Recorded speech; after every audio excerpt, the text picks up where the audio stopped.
Thank you for your patience with the elevator.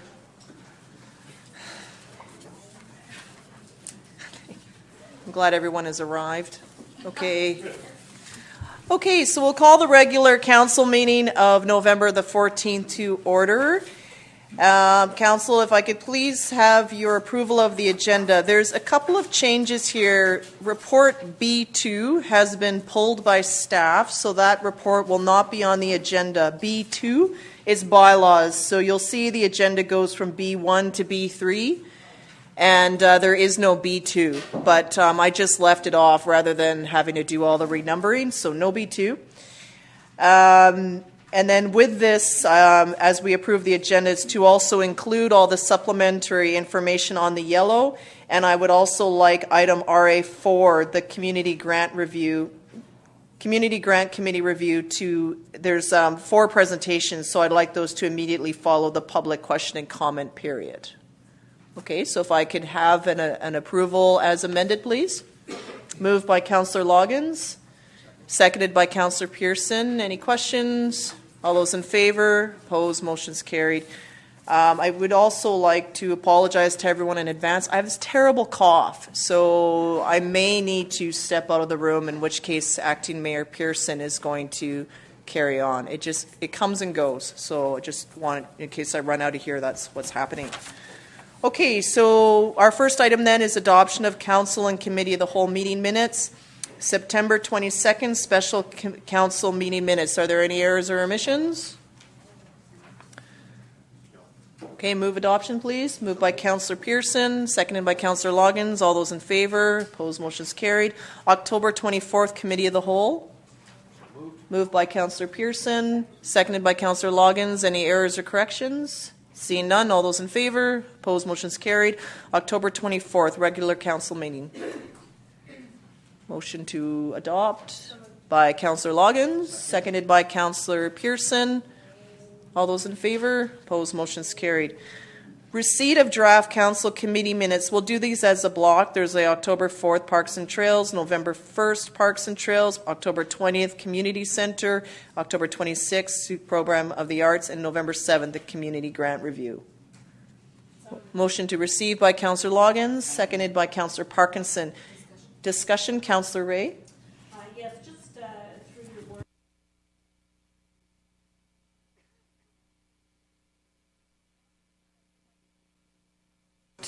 Back at the microphone. On page 31 of the minutes of the Community Grant Review Committee, I'm just wondering, when you speak to a resolution, it's in the first paragraph under call to order, it says July the 11th. That was the day that the council, the minutes were adopted, but in fact the resolution was agreed to at council on June the 26th. I'm just wondering, in terms of minutes, do we not reference the date the resolution was made? Yes, Councillor, that's correct. We'll make sure that's changed. Okay, because I know there's another matter somewhere in this package as well that occurred. So it should read June the 27th, I believe, was the date. I'll just double check that.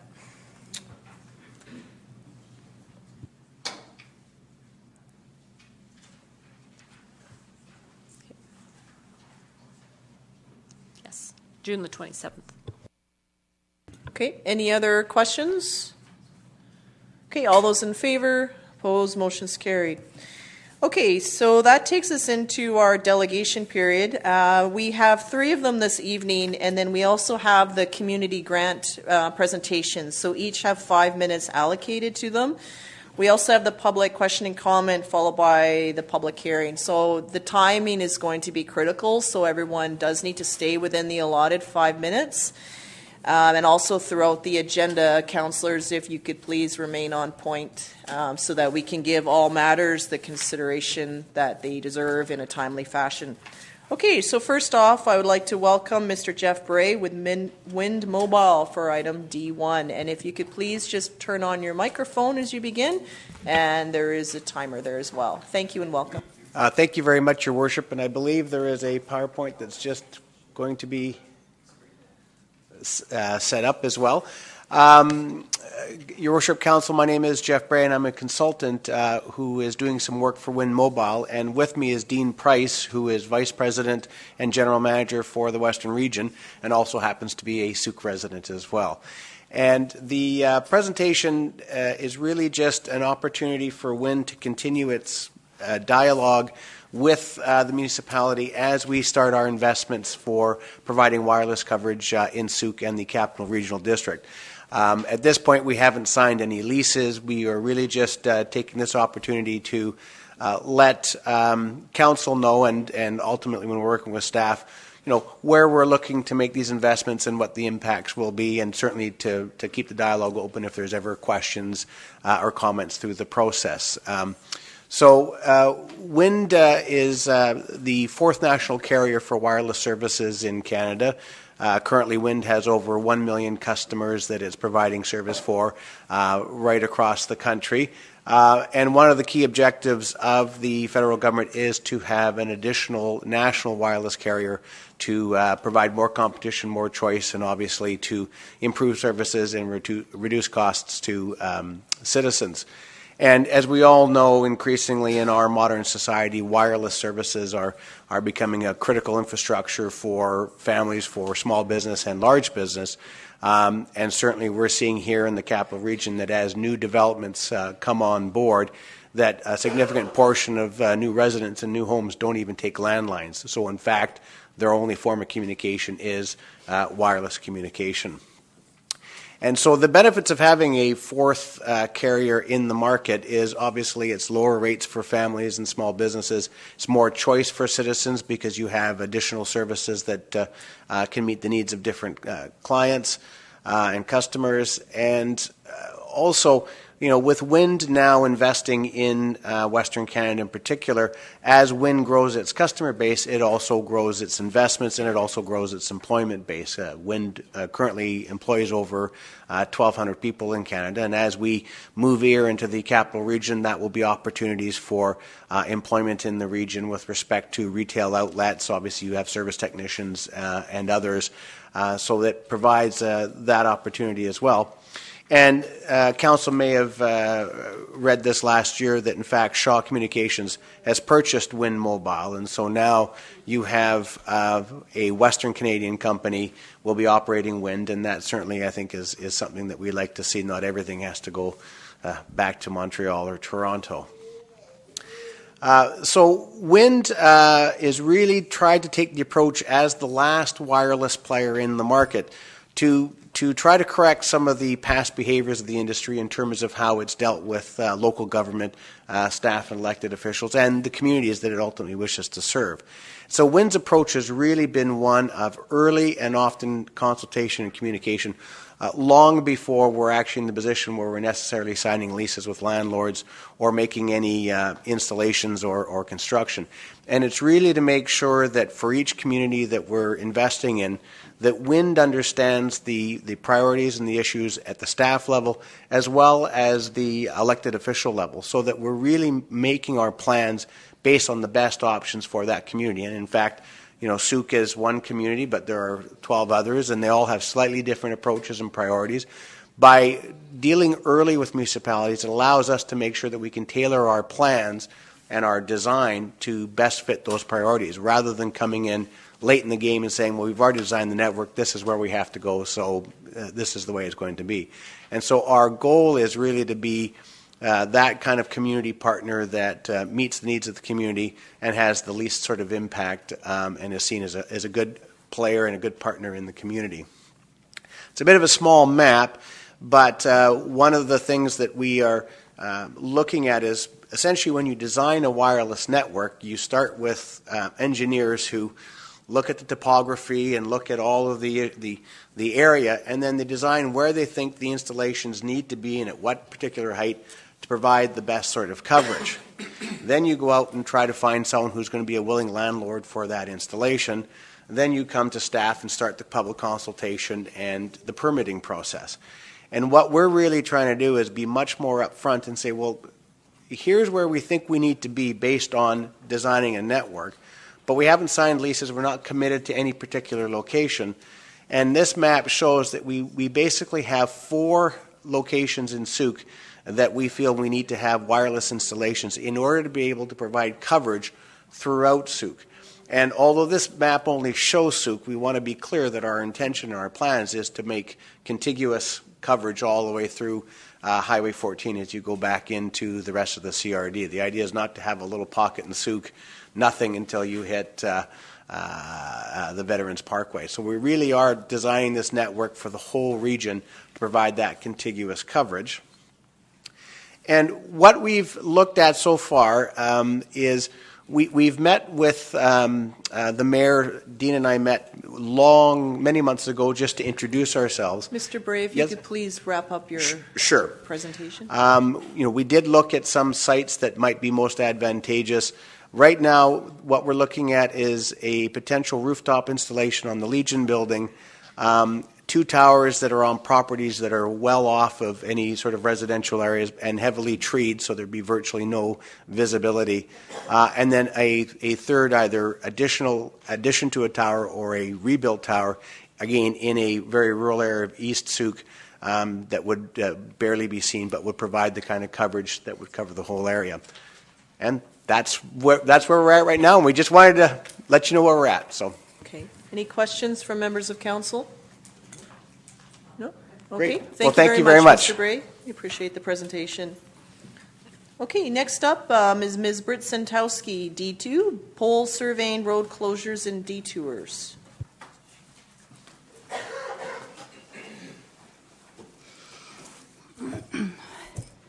Hi, my name is Britt Santowski and I live at 2206 Church Road.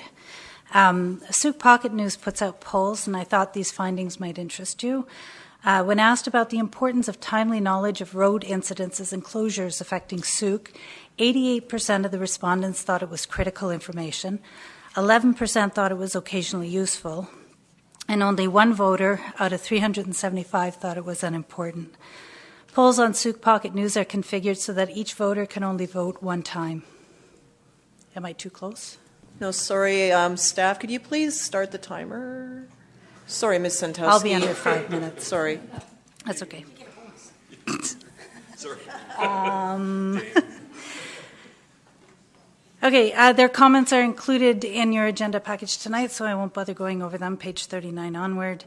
When Steve Sorensen was fire chief, he would tweet his information out. It helped people plan their travel, opt for detours or delay their travel, make it to their appointments on time, or notify work and daycare if they were going to be late. In speaking with the interim chief at the recent open house the district hosted, Russ Cameron indicated that he didn't have a provided data plan, nor did he have the directive from the district to pass this information along. He did say that once a call was completed, the information was passed along to staff. I'd like to point out that at this point, that information is no longer relevant to people driving in and out of Sooke. The District of Sooke has access to both the tools, being internet, iPhone, Androids, and data plans, and you have access to the emergency responders, the RCMP and Sooke Fire. It is possible to disseminate this information in a timely manner so that it is useful to your constituents. This is an opportunity to practice it's also an opportunity to practice your emergency protocols. Should there be an earthquake, you will already have the lines of communication clearly established and duly rehearsed. You have at your fingertips 3 local and respected media sources, each with their own readership. And while I can't speak for the others, Sooke Pocket News is available 24/7, 365 to help spread the word. There are also a number of traffic-focused groups on social media. You have the tools, you have the emergency responders at the scene, you have thousands of people traveling in and out of Sooke every day. Perhaps it's time to have the desire to communicate meaningful and relevant emergency information to your constituents. That directive needs to come from you. That's it. Thank you, Ms. Santowski. Okay, I'm moving on to D3. Oh, pardon me. Sorry, questions from Councillor Loggins. I just had a quick comment about that because I personally found those tweets really useful. And I noticed that since we have not had those tweets, on the traffic Facebook sites, there's a lot of talk about what it could be, and so there's speculation, and it's kind of sometimes hard to read the things that people will say about accidents when they don't know what's actually happening. So I think it would be really beneficial if we were able to implement that from the district perspective. I think it's something we can look into. Like an actual road closure falls under the RCMP, and it's up to them to shut the road. So that's where and do that. So while I appreciate that our fire chief had taken that on, we do need to look at the responsibility, and it lies with the RCMP. So I think having the conversation that involves them is critical, and it's something that we can look to do. I think it's also looking at how timely is the Drive BC information from the ministry, because a lot of people do look at Drive BC for closures. I don't know how up to date that is.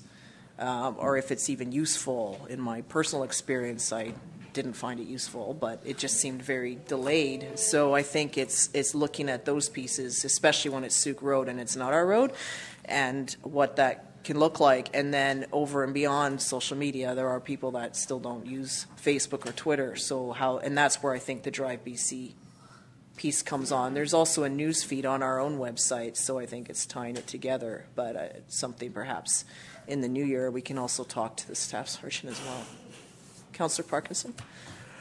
I was going to echo those views. I think that we need to have the information out for the public. I know that I was taking my mom in for an appointment and there was an accident on the road, and without the information, we sat and waited there for an hour and a half. So the information that we have, we probably would have gone a different route had we known. So I think that we should bring something forward and have this discussion. We are looking at a new committee structure, and so there would be a fitting committee that can take it on. And I think that would be a good fit, because it would allow for greater dialogue to occur on reaching out to the various mechanisms. So I'll make a note of that. Okay. I'll move on to D3 then, Mr. Paul Unwin with the Sooke Wishing Pond Legacy.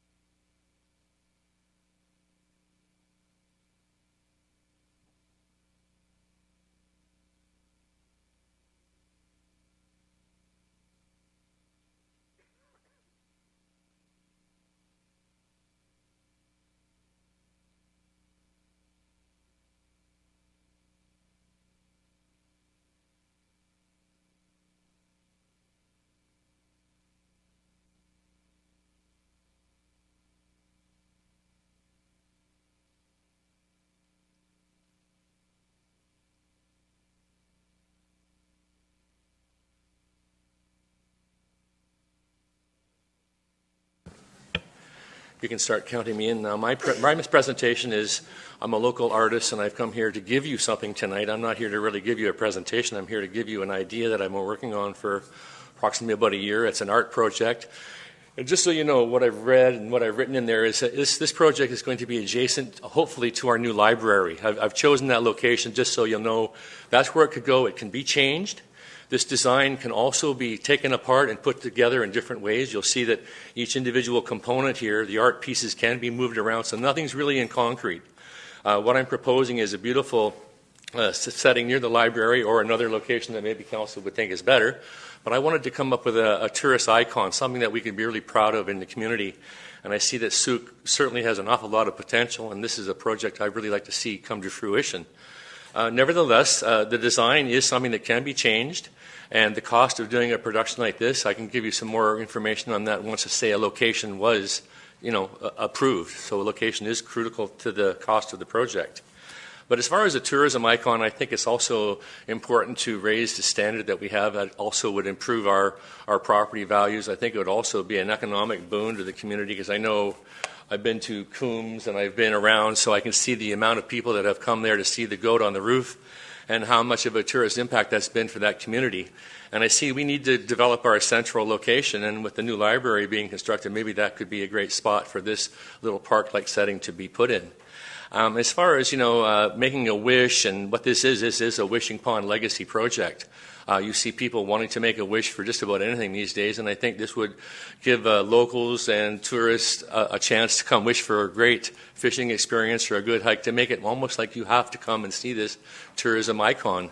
I don't know if you've seen any on council, some of the work that I've done in town here, but there are some works that I have done that are on display on Maple Avenue and Landing Creek Mobile Home Park. And I've been in the Sooke Fine Art Show many times, and this is the project I would like to give to you, so you could say, maybe make a decision on whether we should go any further with this. Now, I've given presentations to a bunch of other groups, and I'm just going to go quickly over that. I've given a presentation to the Sooke Chamber of Commerce. I've got a letter of approval and support from them. I've got a letter from the Sooke, also the Juan de Fuca Salmon Restoration Society, a letter from them. I've got a letter from the Royal Bank. It's a corporate sponsor, and a letter of support from the Royal Bank. I have a letter of support from the Youth for Change. The gentleman is Quinlan Johnson, the Youth for Change, who want to support my project. I met them at the Fall Fair. I also have, you've heard of the Harmony Projects. The Harmony Projects is a community-based fundraising project that sort of helps communities around, just like us, to raise funds. So the Harmony Projects, I have a letter of support from them. I have a letter of support from the Sooke Council of Fine Arts Society there, and I have a letter of support from 4M Trucking. Dave McClyman has given me a letter of support. So I have done a few things here that would let you know that I've got a lot of people who would like to see this come to fruition. So I've done my homework. So now I'd like to be able to say that I have other people to talk to as well as you, but I'd like to see your support for this project at some point in developing this park-like setting that I've proposed. As far as the other benefits are concerned, it's one of those things where if we do leave a legacy, this is a chance for you to actually leave a legacy, the people that are on council here, because part of this program is memorial stones, as you'll see in my script, that we do want to recognize past pioneers and loved ones, etc., who also would be placed, not them themselves, but little granite stones around this park-like setting. And the other thing, all the materials and labor will be all done locally, right? And I've got maintenance costs on this, what's going to happen later on once this thing gets built, how much it will cost to maintain. I also would like to remind you that this is kind of a pride thing. As far as I can see, this would really instill a lot of pride. And I'd like to read this letter. I've got about 37 seconds left. But as far as the letters that I've written, this here seems to be like the best one, and I got a little bit of a time period to read it to you to finish up. The Sooke Memorial Wishing Pond Project. The Sooke Regional Chamber of Commerce Board of Directors supports your proposal to construct a memorial wishing pond near the future location of the Sooke Library branch. Sooke stands to benefit greatly from public artwork, specifically the inspiration, positive character, and town pride that it can instill. It has become clear not just to the Chamber but to all residents of Sooke that town pride will play a crucial role in Sooke's continuing growth and prosperity. To avoid development which is uncharacteristic of our West Coast values, Sooke needs to prioritize projects such as this to preserve its livability and guide development in a favorable direction. Having a centrally located project such as this would do wonders for the beautification of Sooke's core and would become a source of local pride for all residents to enjoy.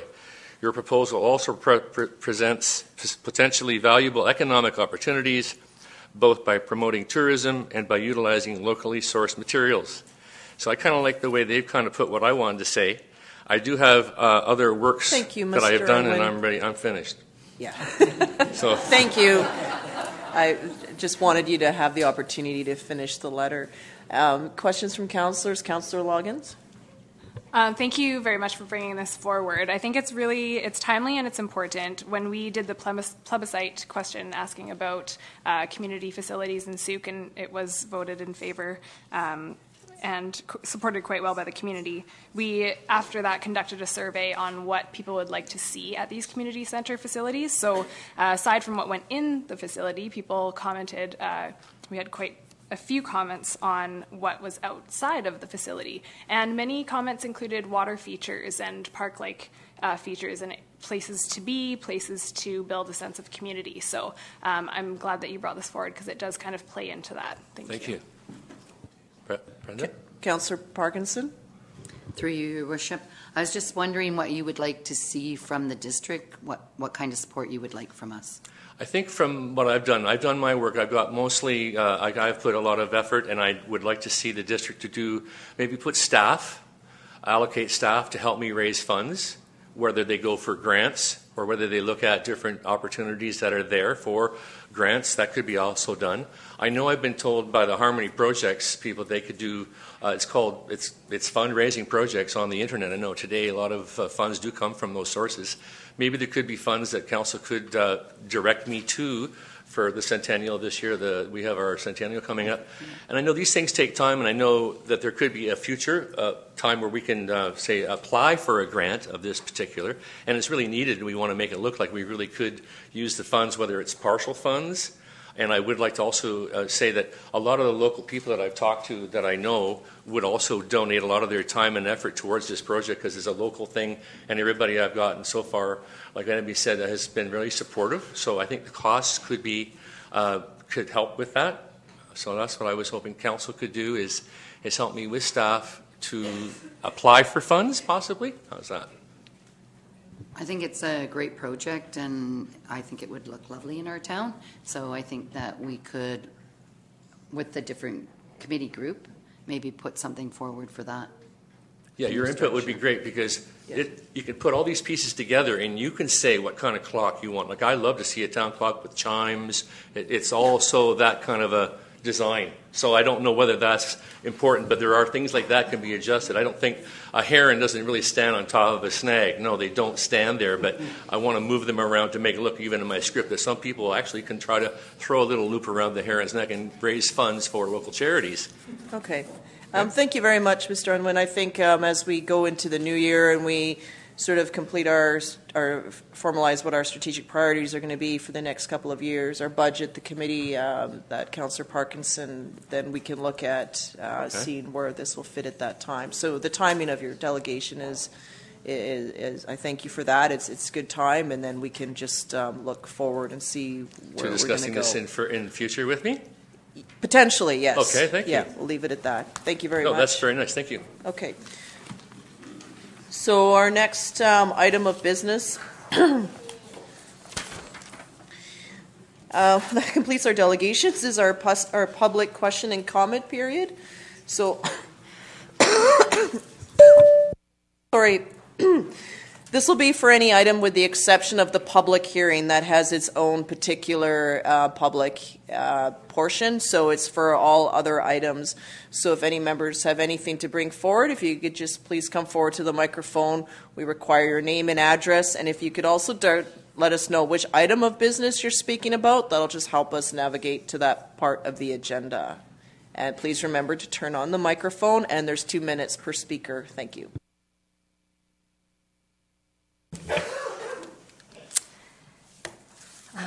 My name is Ellen Candlish at 101 6683 Horn Road. Thank you for the opportunity to be able to speak in favor today of the Horn Road Goodmere Road Trail connector. I'm really pleased to see an easier way of accessing the city center from Horn Road, particularly for people like my daughter who use wheelchair, but there's Horn Road has quite a large group of people who are over 50 and aging, and so we'll have a variety of abilities, people with a variety of abilities using that trail if it comes to the fore. It's also nice that it's going to provide a loop around the area so that it'll be easier for all people in that loop to get to the city center. Thank you. Thank you very much. Other members of the public?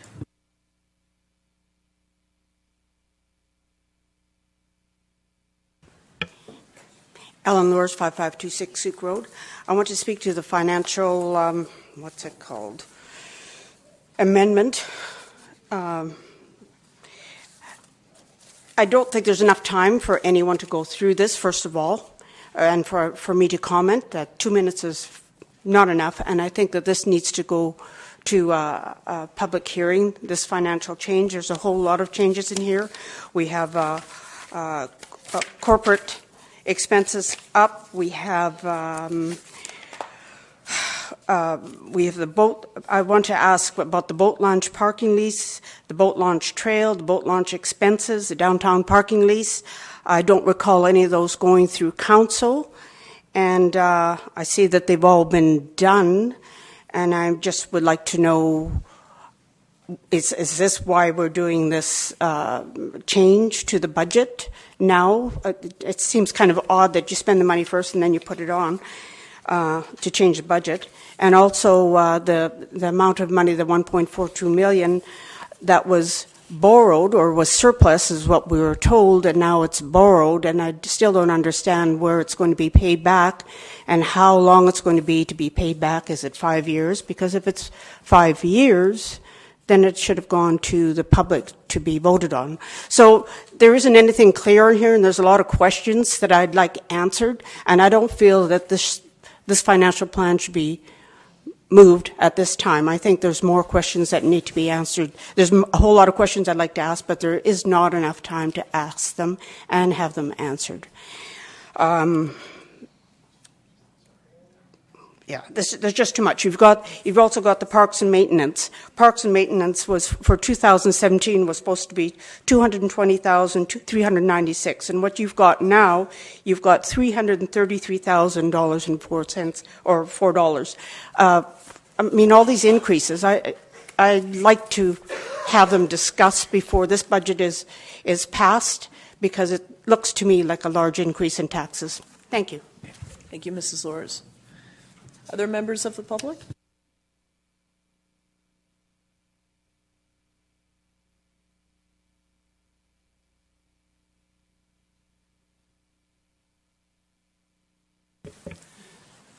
Gail Hall, 2517 Souk River Road. I also would like to speak to the financial plan amendment. I have a different take on it altogether. First of all, the money's already been spent. It's not something that we're asking whether it should be spent or not. It is already gone. The staff report is insufficient. The bylaw is illegal and simply an attempt to cover up the fact that improper expenditures have occurred. Somewhere in this room, either in council or in staffing or both, there are those who have earned a liability which they owe to the taxpayers of Souk of somewhere between $400,000 and $500,000. One expenditure, I can give you an example, is corporate service contingency jumped from $2,500 to $129,000 between May and this month. That's significant. It's inappropriate to try and use Section 173B of the Community Charter to support this bylaw, as it is attempted in the staff report.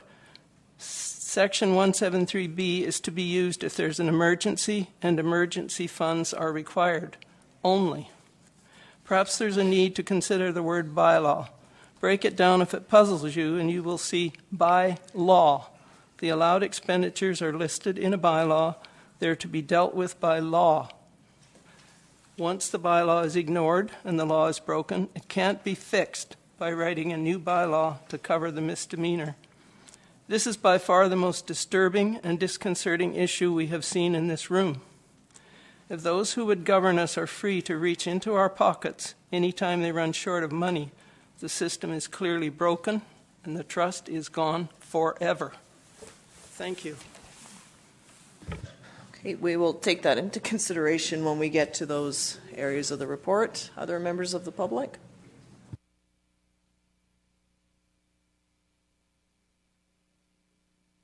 Just your microphone on, please, Ms. Dominique. Margarita Dominguez, 2075 Other Point Road.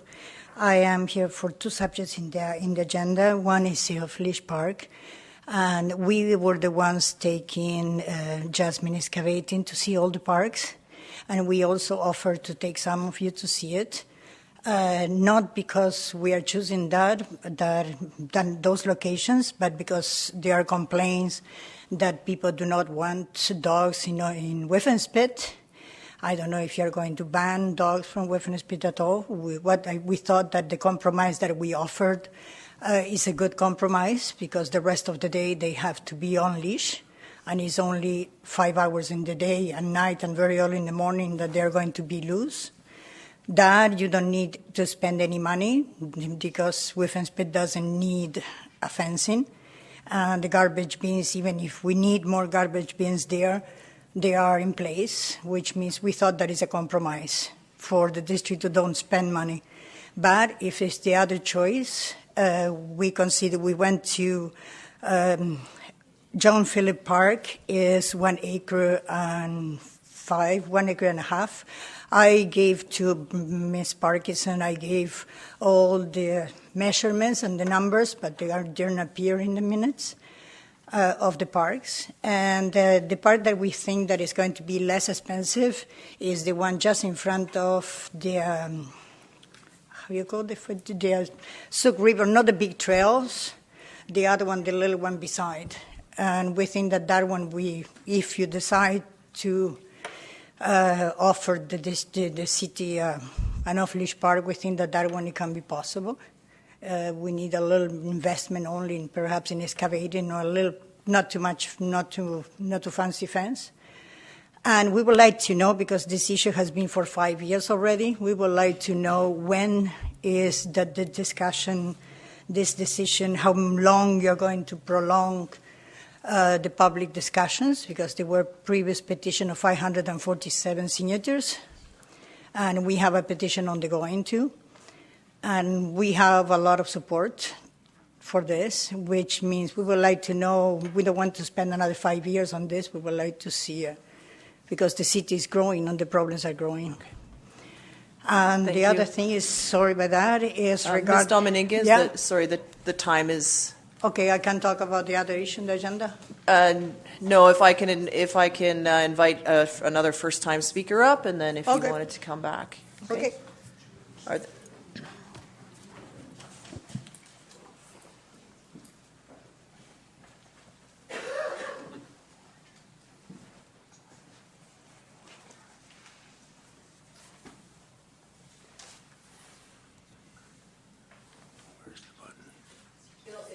Sorry, sir, it'll just start automatically, but you just need to turn the microphone on. You turned it off. Thank you very much. Thanks. My name is Doug Dahlquist. I live on Horn Road, and I regularly use the trail that runs from the east end of Horn Road up to Goodmere. I like it. This time of year it gets muddy, so it would be nice if the trail were wider and more gravelly. Thank you very much. It's to the point. Other members of the public?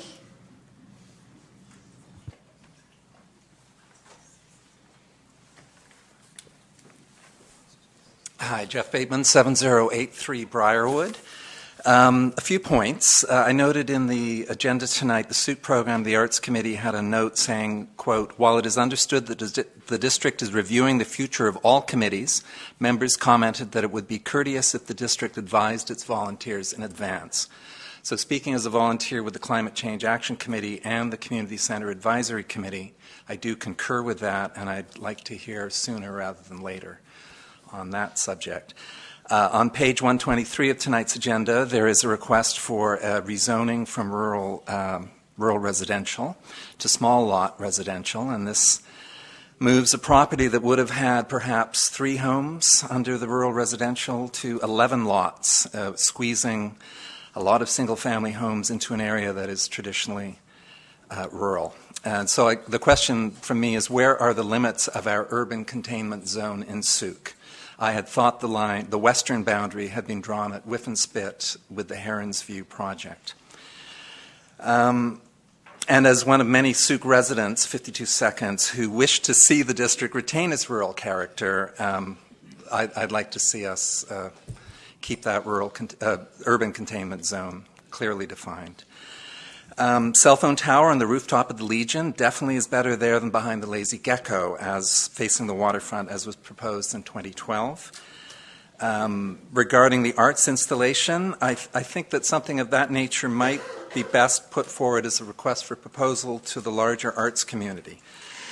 And definitely a wishing well would be useful, because I'd throw in a few toonies to wish that Donald Trump had not been elected. So there we go. Thank you, Mr. Bateman. Do I have other members of the public call for a first time and for a second time? Ms. Dominguez? You just need to stay within your 2 minutes. Margarita please. Dominguez, 2075 Other Point Road. I would like to, I would like to ask some questions with all my respects to you, Mayor, but I would like to ask a question to Councillor Parkinson. Kevin? Yes, thank you. Yeah, okay.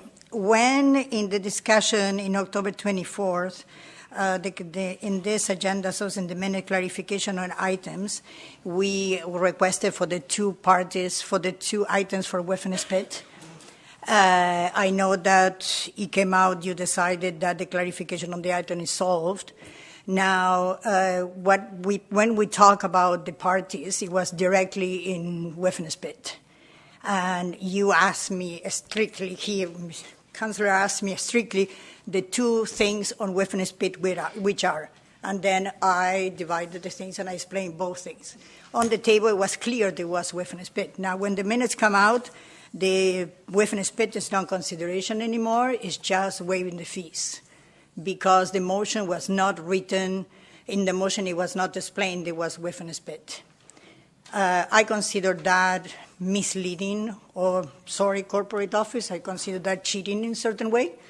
Ms. Dominguez, I think just for clarity on this matter, Council understood that you wish to have two events at Whiffen Spit. The only policy directive that Council needed to do was to waive the fees. And so in terms of the location and everything, that's all set with staff. And so we waived the fees, but it is understood that the event is to take place at Whiffen Spit. The item isn't on the agenda, so I need to conclude you, but I think we understand that you wanted to have these events at Whiffen Spit, and Council did endorse waiving the fees, even though we didn't have a lot of information But it's clear to go that on. They were in Whiffen Spit. And we know that they're at Whiffen Spit. Okay, Thank you can very we much. leave it at that? That. Thank you very much. And the other question is, why did you reject it, waive Ms. the fees? Dominguez, you need to direct your comments to me. Councillor Parkinson gave her reasons at the time, so that I consider that matter concluded now. She has her full right, as do anyone else, to vote in favor or in opposition, to state or not to state a reason. So the matter's done. It carried with the support. I understand, but and then that's all I'm going to say on it. Okay, thank you. Okay, are there any further comments from members of the public? Okay, so we're going to move into our public hearing, page 1. It's bylaw number 647, zoning amendment bylaw 600-32, 6038 Sooke Road. And I understand we have a report from our planning staff.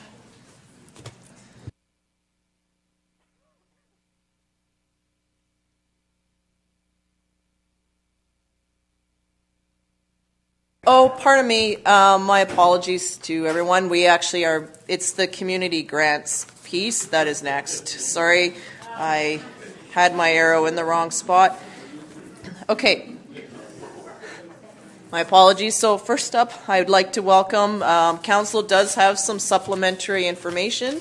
Our first item will be from the Sooke Community Choir Society.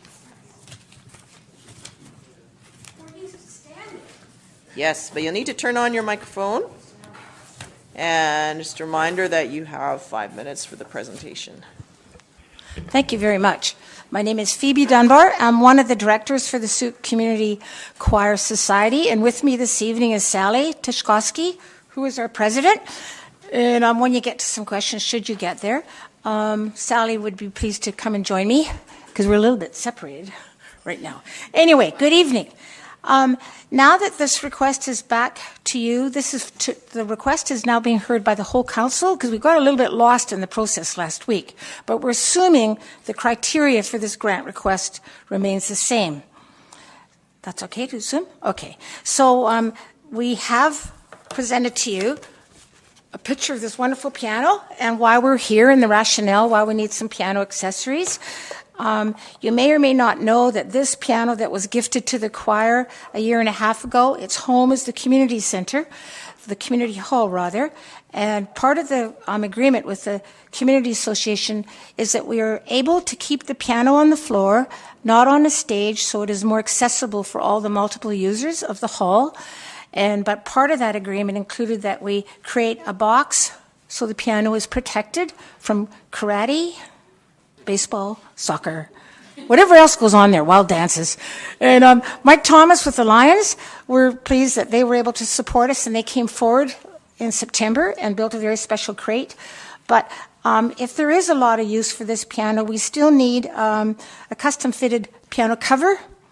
And you may have had a chance to look at what our request is, but the rationale is that in order for this piano, which is a very valuable asset to be used by all, it has to be protected. And so we have asked for the piano cover.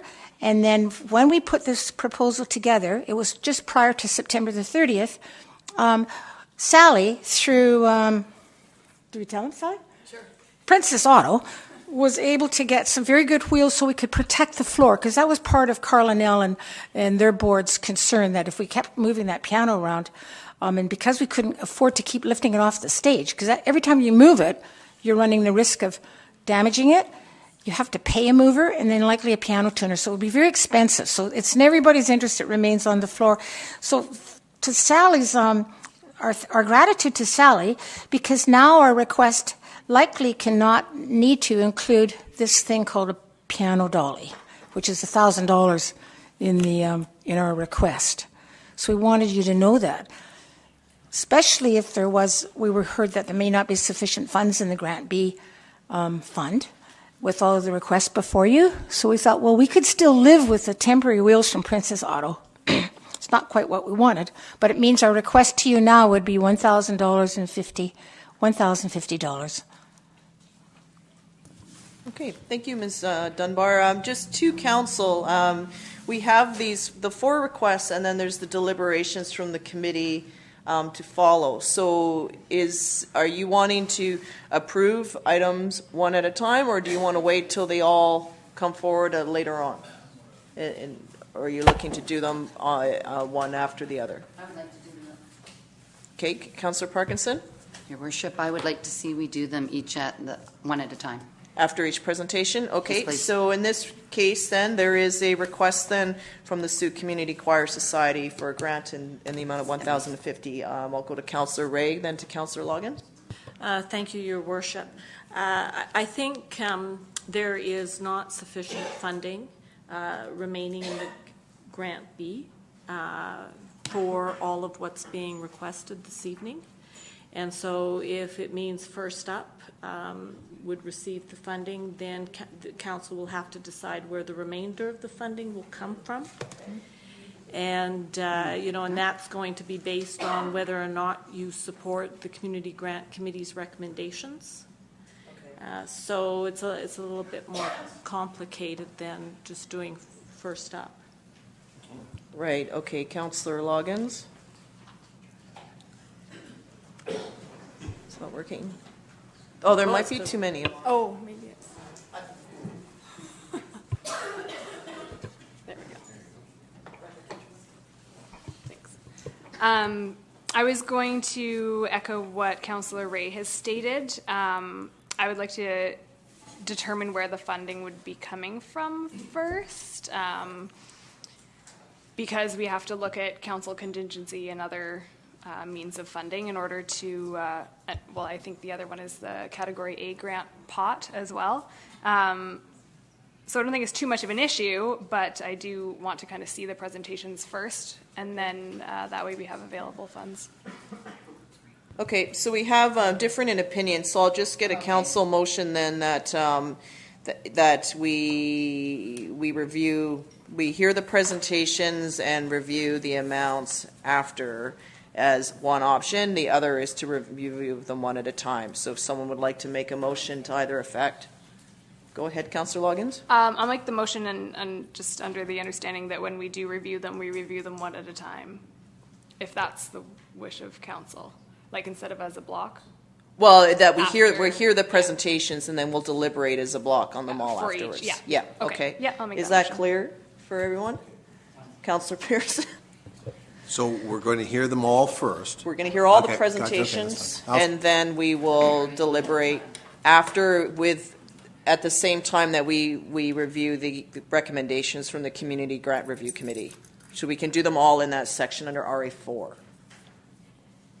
Is that okay with everybody? Would you like to make that motion? Are we all just good? Okay, so she did. Okay, so seconded by Councillor Ray then. All those in favor? Opposed? It's carried unanimously. Thank you. Okay, so we have that clear. It's just a bit of a different process, and it's because Council did make a recommendation earlier in the year that any arts-related funding goes to the SPA committee, but those terms of references had not been amended, and then in the essence of moving everybody along, all decisions come to Council final, right? But in this case, the presentations have to come to Council directly because we haven't address the SPA terms of committee. So we didn't want to delay these groups by saying we need to fix that first, and then, so that's why everyone will have the same answer when we hit that in the agenda tonight. All right. If that makes sense. Actually, Sally and I have to leave for a choir practice. We're a little bit late, but if I heard you correctly, there will be some deliberation this evening? We will determine. And then somebody will advise us? Yeah, we'll determine yes or no, and then and staff should be able to advise you tomorrow. You bet. Yeah. Okay. Thank you. Yes, Councillor Ray? I'm going to call you, Your Honour. Just before Ms. Dunbar leaves, I'd just like clarification on what you're asking for in terms of funds this evening. Your request was for $2,900. No, the total cost of piano accessories, including the crate, was $2,900. So yes. Our request was actually for $2,050, which we've just modified to $1,050. Thank you very much, Ms. Dunbar and Community Choir Society. We will have an answer for you this evening. So next up, please, is the Sauk Harbor Players.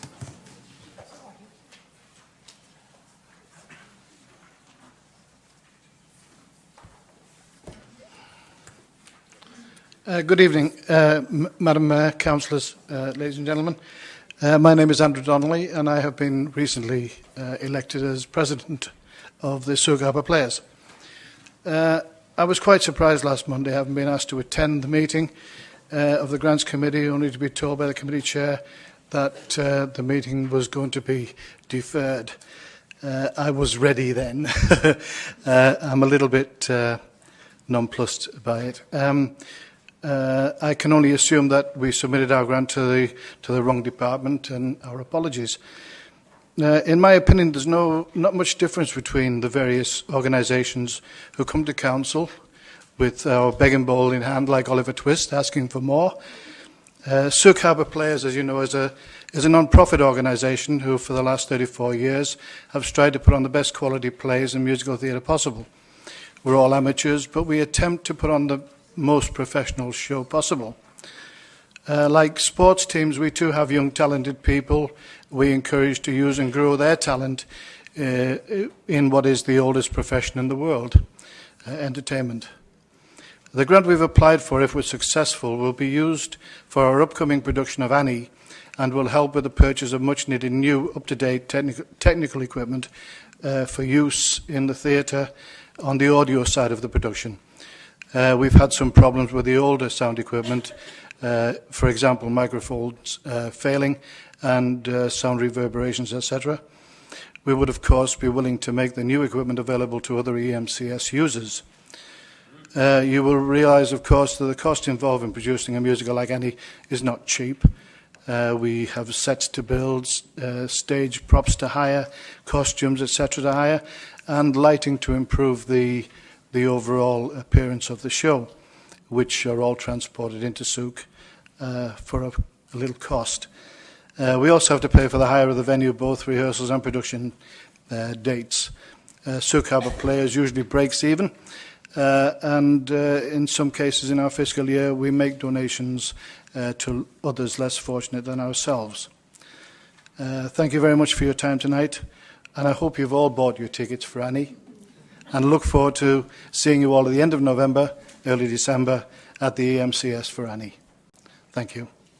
Mr. Donnelly, if I may clarify then, the amount that you're looking for in the application then is $6,250? That's correct. Okay.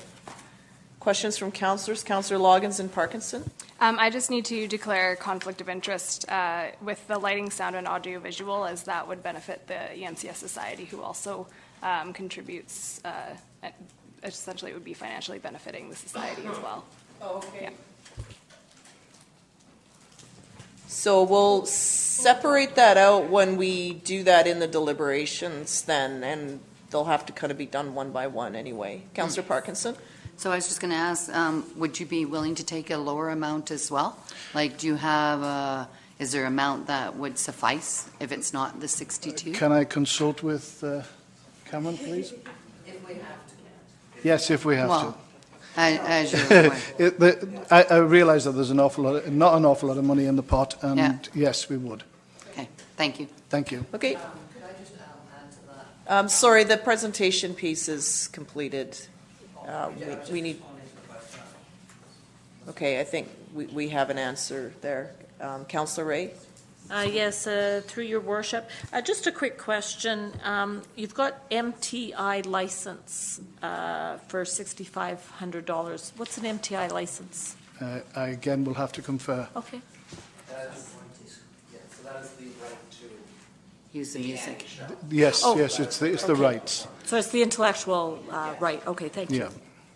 Yeah. I'm not aware of the terms here in Canada, so I have to refer to other people.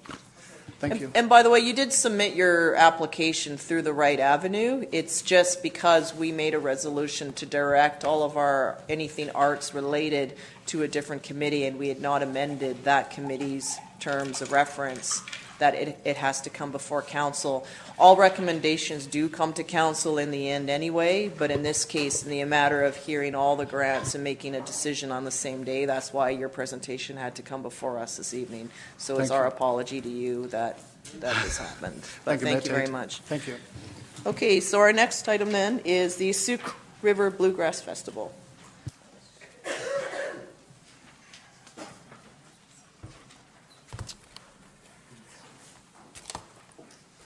Good evening, Mayor Tate and Councillor. Thank you very much. My name is Al Planadin, 1354 Martok Road. I'm representing the Sooke River Bluegrass Festival Society. I'm one of two directors here. Larry Statland is our financial person. He's with me here as well.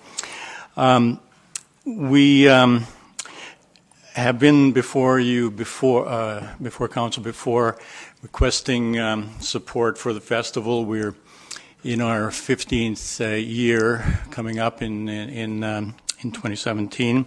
It's an annual festival that's held on Father's Day weekend, three-day festival.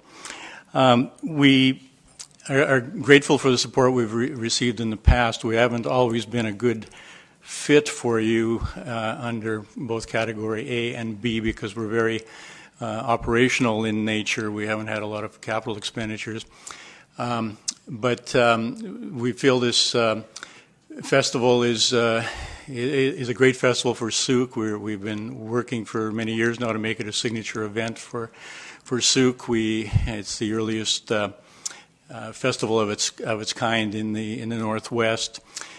People recognize Sooke for it, and the last number of years we've had a very large circus tent that we've erected, which has served as a focal piece for the festival. We hold our live square dance, live band in it. It's also a contingency plan for us when we have a rain event, so we can put a couple 300 people underneath it. When we did have to do that this year when the rains came. We have put in a request this year for $5,000, and we're not sure if we're under category A or B. We certainly have some capital costs associated with the festival that we'll be totaling that amount. However, we're also looking at purchasing this large tent, a new one. We've been renting this. It's a costly rental for us, close to $1,500 every year. There's some indications that the rental cost is going to be going up for us. So we have been we had a meeting and we decided it would be a good idea to purchase this for ourselves. So the cost of that tent is, I think we submitted a figure of about $13,000. In reality, it's going to be more like about $16,000 once we bring it in from the States with tax and duties. I did want to say we're doing a lot of community outreach work associated with the festival. We go into the schools and hold workshops, live music, dance workshops in advance of the festival. We did 3 schools last year, approximately 160 students involved. We give them free passes to the event. We've already, we're planning to do 4 schools in this upcoming season, and we've also approached Air Manor to do kind of an entertainment workshop for them there and offer the residents free passes to the festival and along with free busing. So we feel it's something that it goes beyond just a festival where people see somebody on stage. It's a gathering of people who attend the festival. They camp on site at Suk River Campground. There's musical jamming that goes on, and we're looking at expanding this type of thing in throughout the community. Thank you. Thank you. Any questions? No? Okay. Councillor Ray? Yes, through your worship, but this is actually looking towards 2017. 2017, not correct. 2016. That's right. Okay, thank you. Thank you very much. Thank you.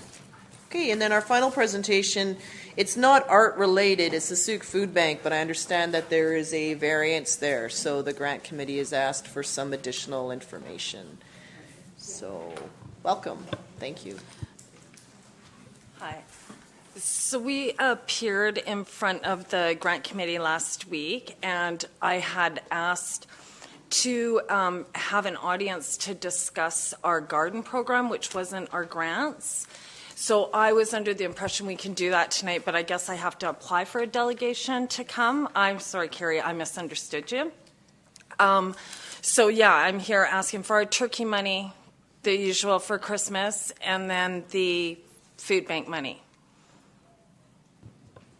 And that's in the amount? Well, I'd asked for, I think, 65 for the food bank. If I may, for clarification. Yeah. Just to help. So the committee recommendations for the food bank is in tonight's package, and $7,000 of the $12,000 asked for the Christmas hampers is also a recommendation from the community grant committee. The point for Ms. Metzmeyer being back here this evening is that the community grant limit is $7,000. So that additional $5,000 request has to come to council. We can only approve up to $7,000 for the hampers. But didn't I? Yeah, but I did it under 2. So the hampers is the Christmas Bureau. Yes. But the other grant was the food bank. That's right. Yeah. Yep. Yeah. Yeah. Okay. But it's the Christmas hampers that is over the $7,000. Yes. Yeah. Okay. I think that makes sense. Okay. Do you want any questions? Do you want to talk to Mike? No, I think it's all pretty. It's there in the report, and we'll look to Councillor Ray for further. So we're good. Okay. Awesome. Thank you very Great. much. Thanks a lot. Okay. Thank you very much, everyone. We're now going to move into our public hearing, which is bylaw number 647, zoning amendment bylaw 600-32, 6038 Suk Road.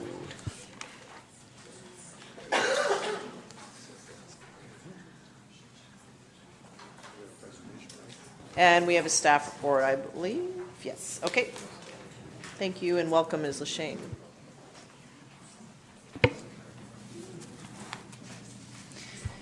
Good evening, Your Worship and members of Council.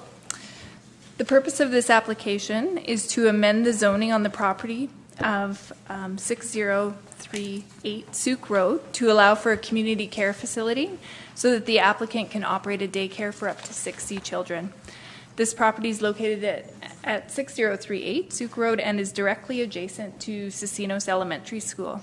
The property is 2.45 acres in size and contains 2 dwellings.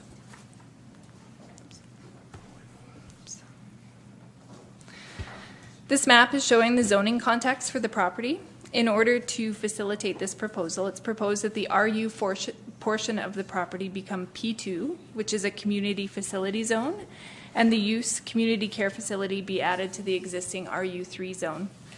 Because the eastern half of the property is also located in the agricultural land reserve, the applicant earlier this year had applied for and was granted permission from the ALC to conduct the non-farm use on the property, which is the community care facility.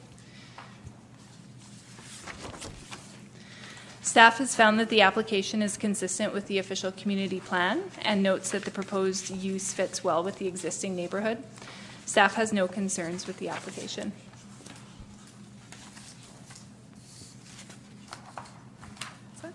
Okay. Any questions from council? Okay, so I'm going to open up the public hearing, and I'll start off with this statement. This public hearing is being held pursuant to the Local Government Act. At this public hearing, any person who believes that their interest in property is affected by the proposed bylaw will be given a reasonable opportunity to be heard or to present written submissions respecting matters contained in the bylaw that are the subject of this hearing. Copies of written submissions received to date are available. It is important that all who speak at this hearing restrict their remarks to matters contained in the bylaw, and it is my responsibility as chair of the hearing to ensure that all remarks are so restricted. For those of you that wish to speak at the appropriate time, please commence your address to council by clearly stating your name and home address. Then you may give us the benefit of your views concerning the proposed bylaw. Submissions must be received before or during the public hearing in order to be considered by council.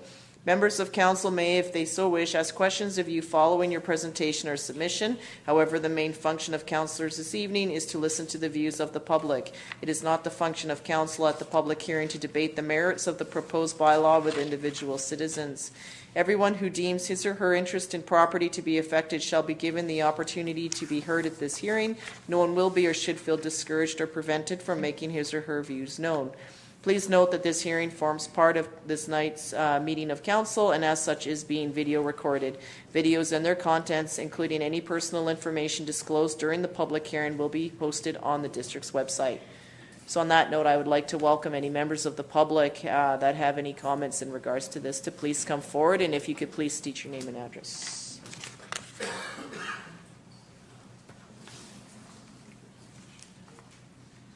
Call for a second time. Call for a third time, third and final time. Anyone? Seeing none, I will then close the public hearing. And council, I'm looking to you for your consideration then. I'll move the recommended action. Okay. That'll be moved and seconded to consider third reading. Is that correct? Correct. Okay. Moved by Councillor Pearson, seconded by Councillor Parkinson. Any discussion on the motion? All those in favor? Opposed? It's carried unanimously. Okay. Thank you very much. Next off is bylaws.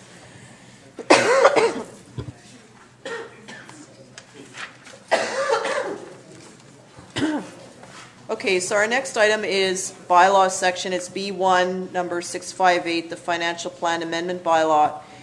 We've received some comments from members of the public earlier today, and I know that there must be some questions from others as well as from councillors. This is a new report, so council has not received this type of report in the past. Typically, when you look at setting or starting the budget deliberation process, that's when we receive our year-to-date budget to actuals on the previous year, and then any items that have shifted, then the whole budget process begins. So we have not received this type of report in the past. And so, but since the budget was adopted, council has made different recommendations along the way.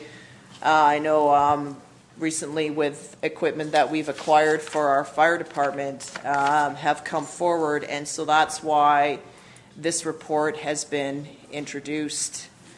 It doesn't mean, though, when we sit down that what is here and what is staff is allocated amounts into future years in the budget cycle, and when we sit down to begin the 5-year financial plan in 2017, we'll have more information, and then those items can shift or change. That's my understanding. I'll go to our finance director, though, for further clarity on this. My understanding is that because it is a bylaw, there will be a public input section when it comes back to council again in 2 weeks. Is that correct?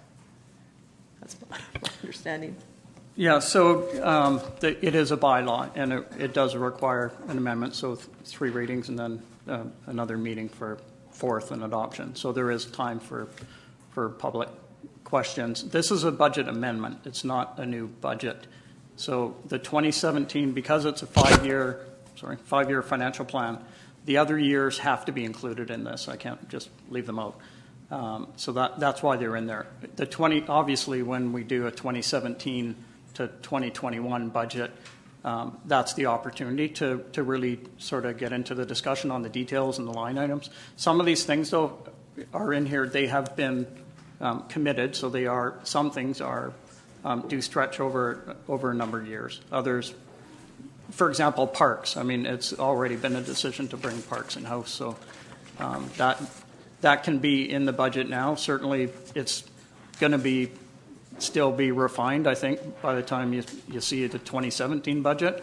But we will have expenditures to make early in the new year, and we could be without, and they're not in the current plan. Like staffing for those positions aren't in the plan that was approved back in May. So if we don't bring them in now, and we don't have a new plan until later in the new year, then those monies are being spent without the legal authority. So that's why a budget amendment comes forward. And it hasn't been done in the past very often here. Other municipalities do it, and others don't. So it's really just, I think, to be better at communicating what's going on. It's a good idea to bring it forward. And legally, any expenditure that's been approved and authorized should be in the plan. For example, the wastewater transition. So that wasn't in the original budget, but obviously since that was approved, we've brought that in-house. So that's now in the amended budget.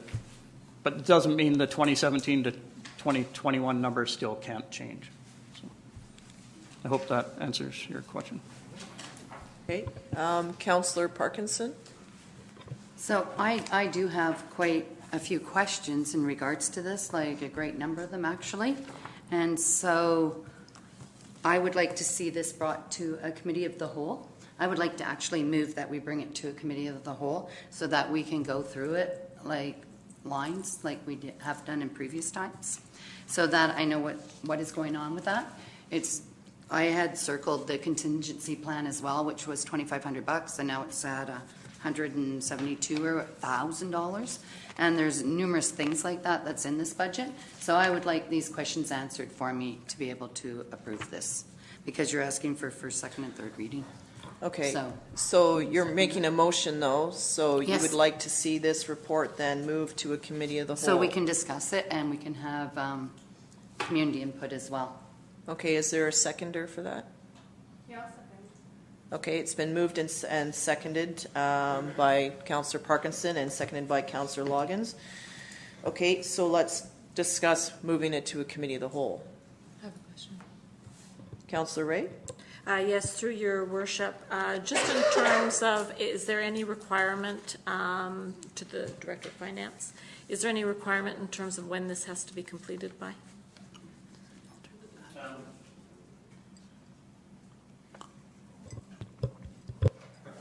You can't turn it on. Sorry. Through the chair, really, we don't need to amend this. Like, I'm bringing this forward as to try to communicate things better. The expenditures are lower than what was in the original plan. So,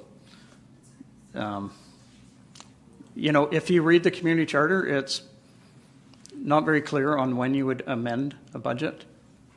In my mind, you've got new items in a budget, new items that have been incurred since the budget was approved, then you should amend your budget. and show those items and its impact. Obviously, you've already done a tax levy, so you're not going to, you can't go back and redo a tax levy. So if things have gone up, then it's using a bit of surplus that year. So, and there is a package with all the explanations. So, well, sorry, I tried to get it out last week, but really the size of this document and the amount of time it takes, it's one little part of my job. So a big part, but you know what I mean. Sorry.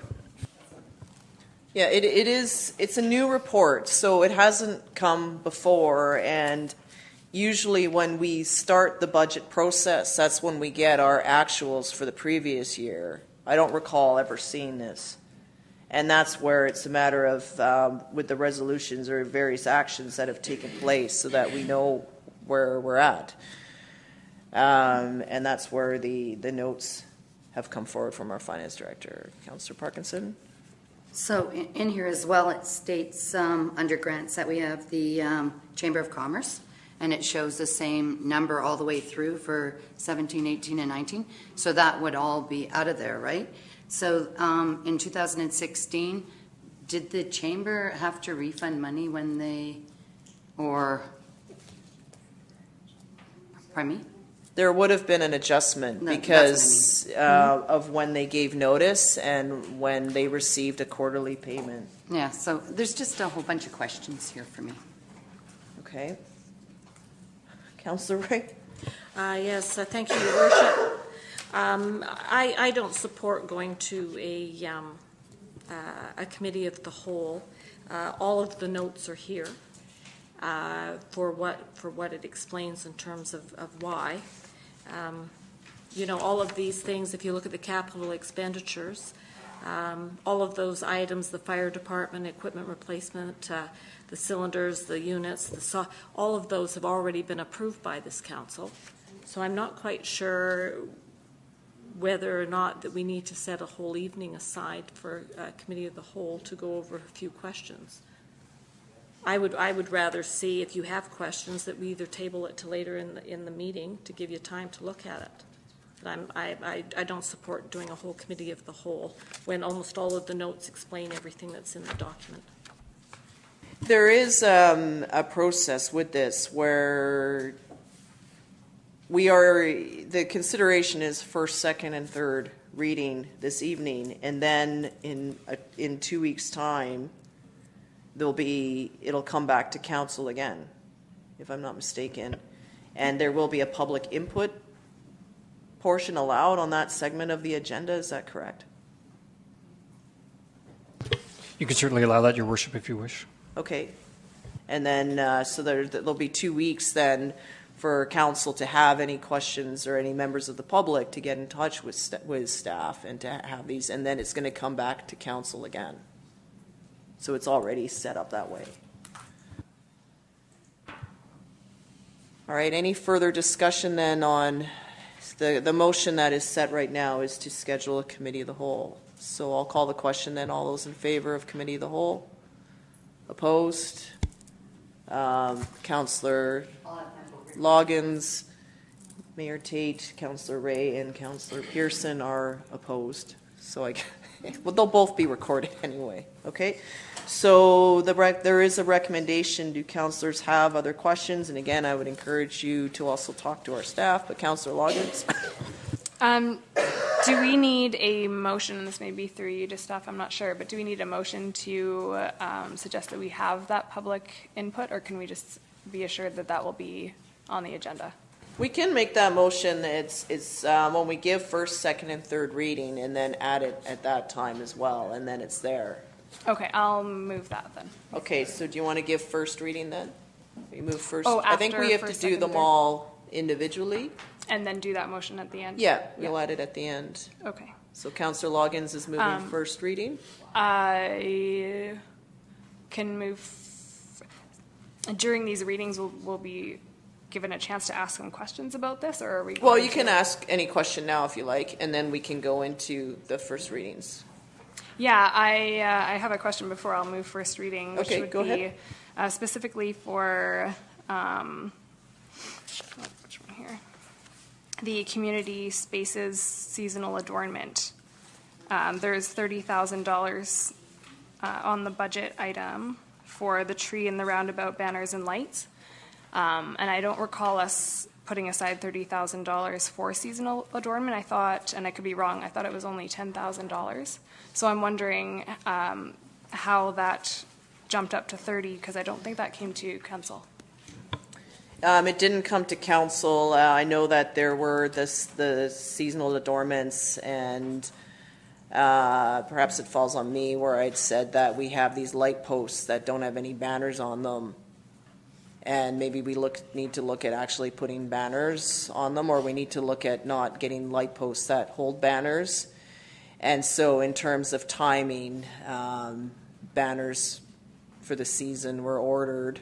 And then also there was a conversation that we need to do something for the roundabout. So I accept responsibility that in the essence of timing, because there would be nothing, that's how that item happened. Those seasonal things happened. So do we know where those funds came from? I'll go to staff on that. Through the chair, there is a page on here called funding sources in the yellow page 9, and that shows sort of the total impact of all the funding. Basically, I would look at the lines where it says Note 7. That's kind of the net impact of the operating budget changes. So that's the 164 number. That's the impact of all the operating changes. And it really comes from surplus because we've already raised the tax levy this year. I just want to also add the financial plan. If you read the bylaw on page 58 and 53 is our bylaw 639. You can see that what actually is the financial plan bylaw is the Schedule A. So that's this document. That's the bylaw. The materials behind it, the thick document, all the detailed lines and everything is the support and how we get there. Right. So just wanted to point that out. So I think the intent of this was to provide more information so that it's out there, so that there's an idea that the public has a sense of the various expenditures that we've occurred after the budget deliberations. This is a new report. I'd like to see one from a previous year if somebody has sense that this has been done before. Mr. Blackhall has been our finance director. It wasn't done last year. And members of council have told me they have not seen it before either. Go ahead, Mr. Blackhall. Yeah, if I may, we did amend it earlier this year when we added the property purchase, because that was done in between the previous year's 5-year plan and the new 5-year plan. So we had to get that into the 2016 column of what then was, an earlier plan. That's the only time I've seen an amendment done here since I've been here. That's the lands for the library. Correct. Okay, because that was done after the budget. Okay. Councillor Parkinson. Through you, Your Worship, I was curious as to why the contingency for the council has in 2016 was 86,000, and then in the previous years it drops to 35,000. Through the chair, the increase in 2016 was to do with the fire department items that were moved. So there was, I think, 3 line items from the fire department, and they're in the budget document on what is, I think, the second page shows the adjustments on there. Okay. And then the contingency for corporate services, which was 2,500, is 129,000 in 2016. And through the chair, so that accounts for 3 items. That's the Shadow West Security, the contract for the interim fire chief, and strategic planning contract as well. And whether we're going to need to increase, that's a very small budget. There isn't, where to put them could be added at future council meetings when there's a resolution that could say, we would like staff to go back and amend the budget and include the item in X department. Mm-hmm. When we don't have that, it just goes into contingency. So. And then under general government services, for the boat launch lease, it shows in 2016 that it was 10,000, and then it increases in 2017 for the parking lease. Why does it increase? And through the chair, this year is only a partial year. Okay. Yeah, so that's a full year then going forward. So 12 months worth of lease payments. Okay, and then the boat launch expense. What are we paying for in the boat launch expense? I thought that we had a machine down there for people to pay to use it. Yep, through the chair, that is what there's. This year we had a mix because we had our contractor there, so we were paying for that. So but it shows for the next previous years. Yeah, that it's will be the same. Again when we do the. No, these are good questions. When we do the 2017 plan, Mm-hmm. we're definitely going to go through each in more detail and refine these because the expenses really are just for with the parking machine we pay for and the related data connection charges that we have for that. There isn't a whole lot of other minor repairs. Someone hits the fence, that kind of thing. So that when you see the 2017 to 21 budget, I think that's when we'll look at. I'll discuss with Rob, and we'll look at tightening up those budget numbers. Same with the chamber payment. I didn't adjust it for this amendment. I definitely know that it's been terminated. But then there's other things too that I didn't adjust for. We're adjusting the lease at Keltassin, for example, because now we got the parks. There's all sorts of things, and literally you could spend a week, a month doing all these adjustments. So I just try to capture the bigger ones, the known ones, and get them in here. And then the downtown parking lease, I would take that. That's just half a year, and then the rest goes, like you just said. And then down for plans, it shows that the OCP for this year is 5,000, and then in 2018 there's 20 and then 20. Is that for a new OCP to be done then, or? I may have to defer that one to Rob. However, I think when we set that budget, that one hasn't changed, that budget number, right? The yellow document is just the changes. So that OCP line item hadn't changed. Okay.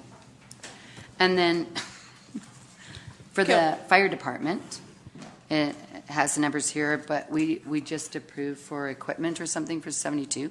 Where does that fall under? Yep, through the chair. So that's on in the yellow document on page. I haven't had a chance to look at the yellow. No, that's fine.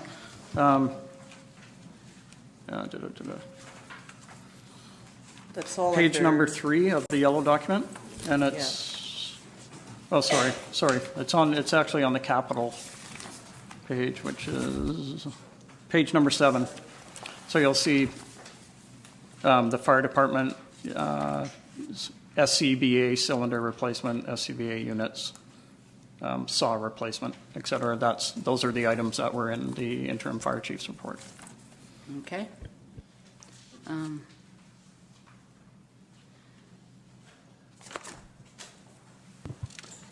Councillor Loggins, I'll just clarify that any items in future years are going to, when we start the budget process for 5 years, like this could all be, we'll be starting all over again. I understand that, but so that's where what's in the future. Like for example, we had put $700,000 for turf field into this year, and that project doesn't happen. It's just been bumped to next year.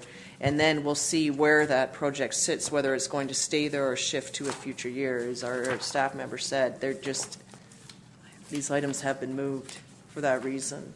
Councillor Loggins? I'll move first reading, but I just wanted to, before I do that, I'm good with all of this. I appreciate the fact that our staff has created it because it does give us this opportunity to work out all the kinks before we get to the actual budget process. So I think by the time we get to that process, everything will go a lot better and smoother, and we'll all be a bit more informed. So I do appreciate that.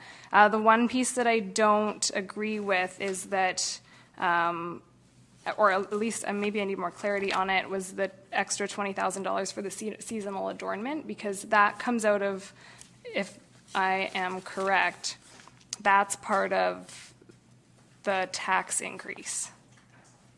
I'll get an answer from staff on that, Mr. Blackall. Yep.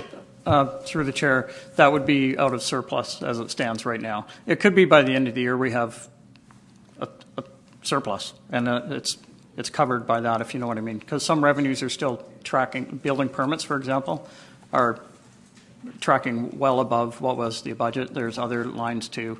And then really when we do the audit and everything, and the auditors look at the budget numbers too, just to give you some more comfort around this. So as it stands, if you had to build it into a document and you've already said, here's how much we're going to collect from taxes, then it has to come from somewhere else. And it can only come from a reserve or an operating surplus. And we have operating surplus, and that's where it comes from. It could easily come. Well, if there was a reserve that allowed for that expenditure, it could also come from there. So. Okay, that makes me feel a bit better, but it is still a bit risky. Thank you. So I'll move first reading. So moved first reading by Councillor Loggins and seconded by Councillor Ray. Any discussion on first reading? All those in favor? Opposed? Councillor Parkinson is opposed. Motion is carried. And second reading? Moved by Councillor Ray, second reading, and seconded by Councillor Pearson. Any discussion? All those in... Councillor Parkinson? I'd just like to say that when we receive information prior to a council meeting at the table, and that you don't have time to read it and to vote on issues, I find that really hard to do. So that would be the reason why I don't vote in favor of it. Okay, thank you. I'll call the question. All those in favor? Opposed? Motion is carried. And third reading? Moved by Councillor Ray, seconded by Councillor Pearson. All those in favor? Opposed? Councillor Parkinson is opposed. I will state, though, as our staff members said, that on page 51, 2, 3, 4, 5, 6, 7. I mean, that is the what's in the agenda that was circulated was put out with all the rest of the agenda. The rest of this was in response to a councillor's query, and that's where the more detailed information came. But the first part of it was circulated with the rest of the agenda. Okay, so Councillor Loggins, did you want to make your... Okay, go ahead. Yeah, thank you. Oh, look at that. Thank you. That looks good. I will move that motion. Okay, that's been moved and seconded by Councillor Ray. Any discussion on this? As stated. Thank you. Is there any discussion on the motion? Yes. Councillor Parkinson? No. Or Councillor Pearson? Yes, I'd like to say thank you through the chair to our finance director, because it's timely that we start looking at money in real time, and your explanations tonight were bang on, and you look at things alarmingly when you first see it, and you see a contingency fund, but I realize that the process in finances is where you house it, where it sits until you actually determine the other part of the budget, and I think that those explanations tonight really helped me understand that, because in that budget process, contingency looks scary when you see it going from 2,500 to 129,000. But I understand now the methodology behind it. So I fully appreciate that in the financial thing. Thank you. Okay. Anything further, Mr. Blackall? Through the chair, I'd just like to add, and we will, going forward, try to improve the process so that we, in the reports, are also asking for direction on that a budget be amended and that it be included in X department. And I think it would be helpful if you have, Councillor, or members of the public have any feedback on how they would like to see this report now that it's been introduced, and what would be helpful. I think the added pieces that were on the yellow that came as a result of a councillor query are helpful further. And I know it's the timing issue, but if there are other pieces that you would like to see, I think that would help as we roll forward. There is going to be another report similar to this that will come, that will have the actuals all finalized. We still have another month and a bit to go, and there's still some outstanding. So once that all gets clarified, that'll be earlier in the new year, though. And that would be similar to what we've received in the past. Okay? Did we have I? Okay, I'll call the question then. All those in favor of the motion as stated? Opposed? It's carried unanimously. Okay, thank you very much. There is no B2. We pulled that, as I said earlier. So the item is B3, and it is the recommendation that Council adopt Bylaw 652, Zoning Amendment Bylaw 634. Move adoption. That's moved by Councillor Ray and seconded by Councillor Pearson. In the white page of your table of contents, there was just a carryover for council to consider first and second. It should be just adoption, though, so that just was a mistake there. It is just adoption this night. Okay, so all those in favor of adoption, opposed, it's carried. Thank you very much.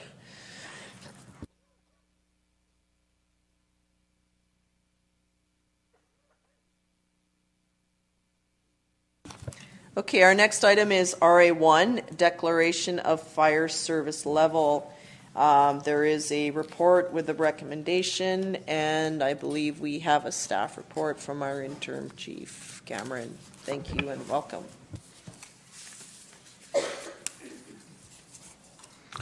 Honorable Mayor, Council, good evening. Thank you for having me. You have before you a report from the Fire Department on the Declaration of Fire Department Structural Fire Service Training Level. I'd like to touch on the highlights of my report, please.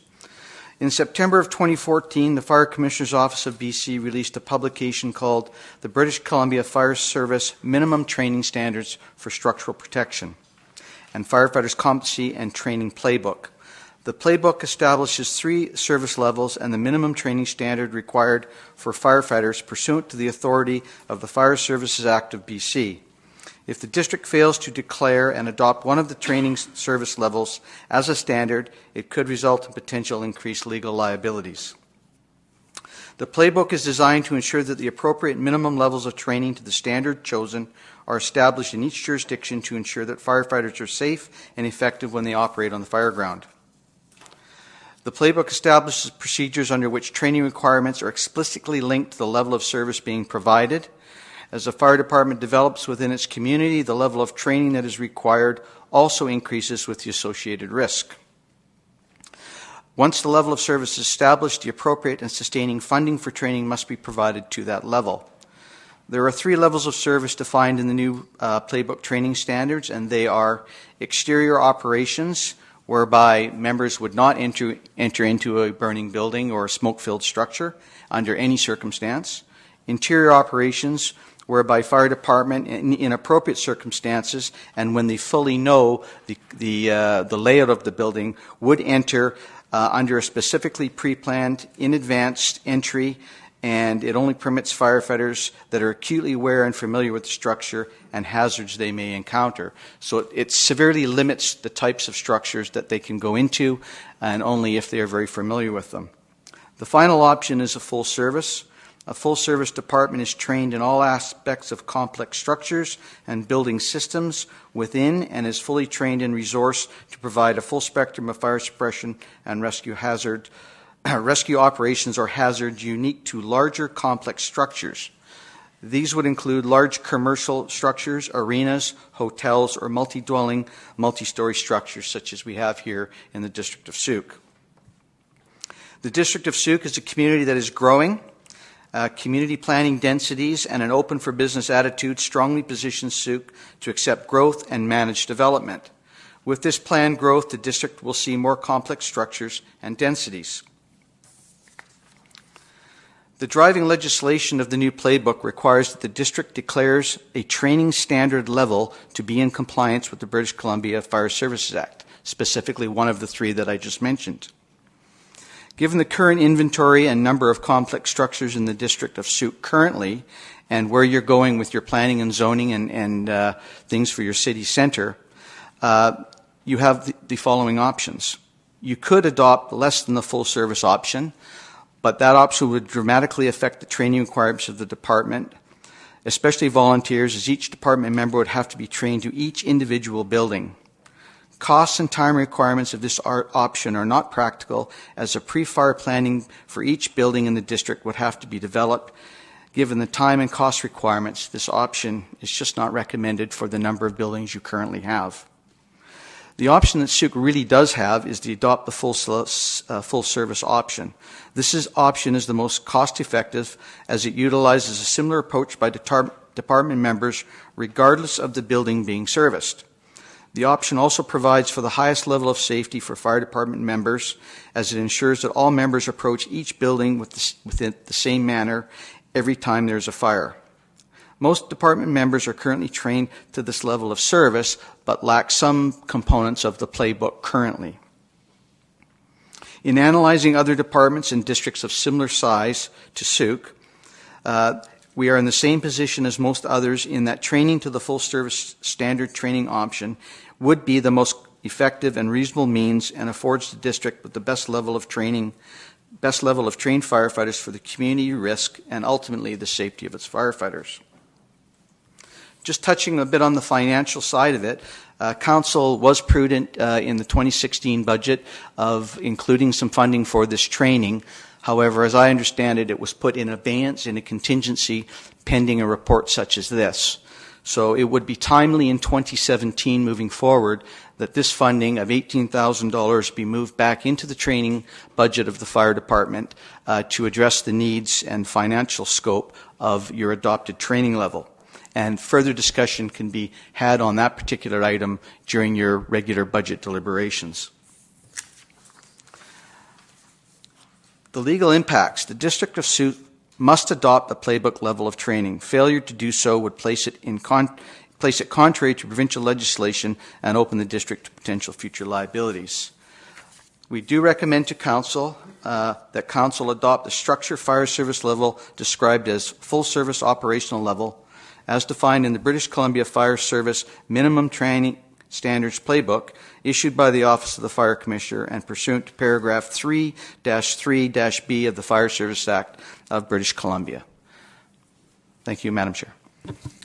Okay, thank you, Chief Cameron. Questions from Council? Council Parkinson, then Logan. Through your worship, I was just wondering, does this include medical emergencies as well within that? The fire department would go to, if someone called like for 911, they would show up at someone's house. Is that included in that as well, or would they not be doing that anymore? Through the chair, please don't confuse the training standard level with level of service that you set for your community. No, it does not. This training standard deals specifically with fire suppression only. Okay. No rescue, no medical aid, or the other functions that the fire department performs. Strictly fire suppression. Okay, thank you. Councillor Loggins? I'd like to move the recommendation. I'd like to second that. Okay, so that's been moved and seconded by Councillor Loggins and Parkinson. Councillor Ray, questions? Then Pearson. Yeah, more of a comment. Chief Cameron, really appreciate the report. It's laid out very easily for us to understand. I certainly am pleased to finally get to this point where we do declare, and as noted in the document, really there isn't a lot of opportunity to do anything other than the full level of service given the structures here. So thank you very much for your report. Okay, Councillor Pearson. Yeah, I just wanted to echo the same comments that Councillor Ray just said. Yes, I appreciate the report, and it's succinct and it's easy to follow, and it points out the best options for us. So thank you for your report tonight. Okay. And just to clarify, Chief Cameron, what Councillor Parkinson was referring to, the call, what does that fall under? It's not the playbook. That's what that comes under is the level of service of services provided to the district, the full level of service or the full types of services that we provide. That is a different conversation. Okay.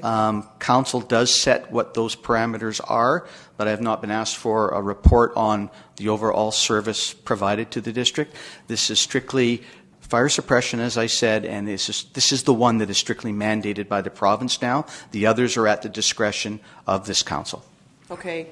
I think perhaps that might be another conversation that we'll need to have, at a later date.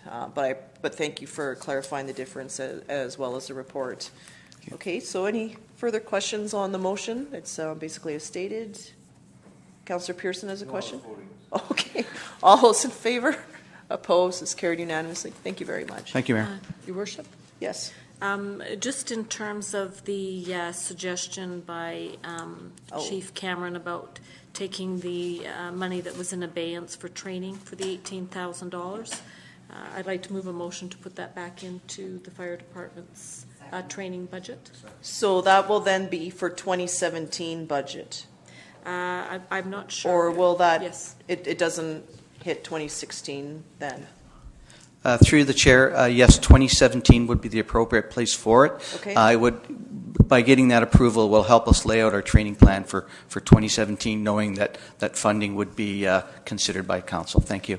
Okay, so that's the 18,000, and that's been moved by Councillor Ray and seconded by Councillor Parkinson. So that'll be 2017, so we won't have to look at amending the budget again. Okay, so all those in favor? Opposed? It's carried. Thank you very much. Thank you. Which is good. Okay, our next one is RA2. We have a development variance permit for 7126 Grant Road West, and I believe we have a staff report from Ms. Johnston.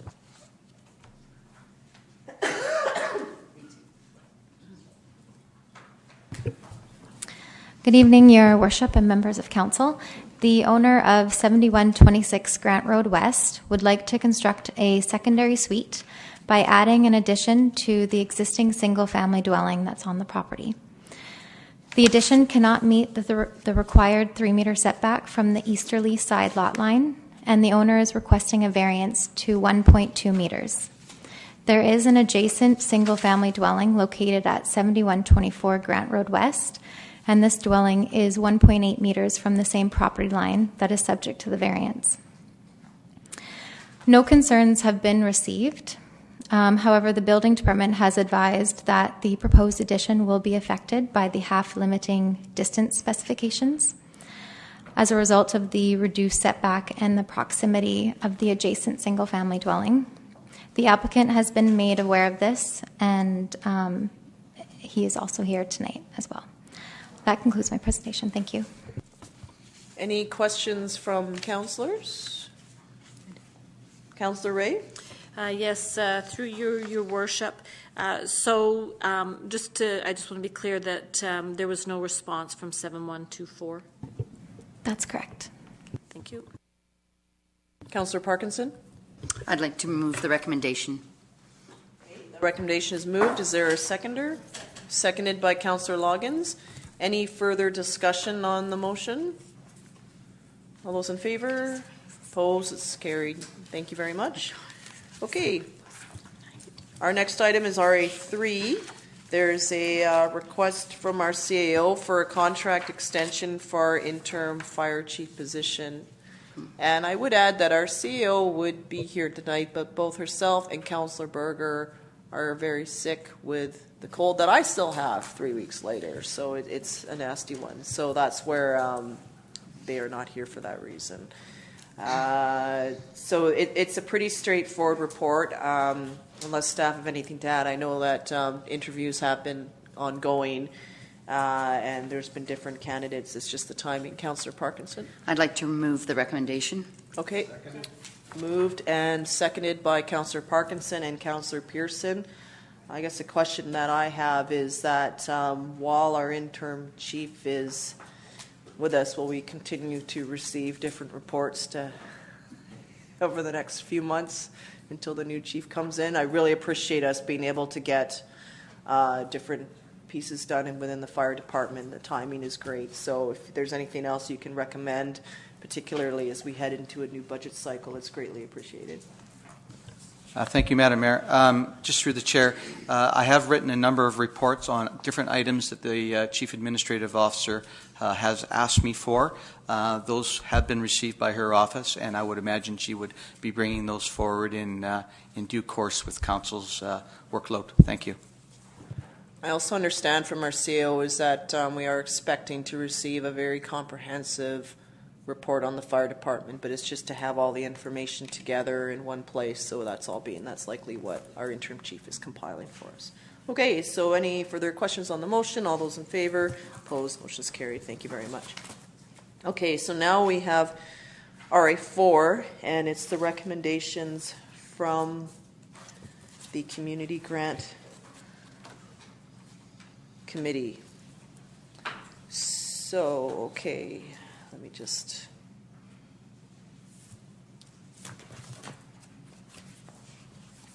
Sorry, I'm just a tad out of order here. I must have taken it out. Okay, I just need to go to my electronic. Maybe Councillor Ray, being the chair, is there something that you would like to perhaps start just to get us? Certainly, Your Worship, as was noted earlier, with the resolution that occurred in late June of this year, those applicants that applied for the September 30th date were asked to come back to this evening and are outside of the community grant jurisdiction. And so we did hear on 4 matters, and those recommendations are before you on page 99. And I can quickly go through each one so that if that works. So the Christmas Bureau once again put forward a request for hampers. The request was for $12,000, and of course the limit for the Community Grant Committee is $7,000. So we have recommended to Council to support the $7,000 to the Christmas Bureau for their food hampers. And if you would like some information, I do have what that means. I think that's fine, Councillor. Okay. I would just if there's any keep questions, then people can ask. Okay, sounds good. And then ask them to come back for the remaining 5. The second one was to, excuse me, that came from that. The Community Grant Committee is recommending, and this may also go to the idea of the new committees in the grant process. We're finding that there are some grants that sort of need to maybe go back into the budget so that they're not doing it every year. Category A grants were never expected to go on indefinitely, and as occurred last year with recommendations out of the committee is that if you keep reaching to capacity and you don't cycle any of those recipients out, there's no room to bring new people in and new opportunities. So, but something like the Christmas Bureau or the Canada Day, those might be items that Council in the future might want to actually make as a line item so that they're not even coming through the grant process. Those numbers would be very, very few. So that was the second is to look at putting that into a maximum of $15,000 in the 2017 to 2021 5-year financial plan.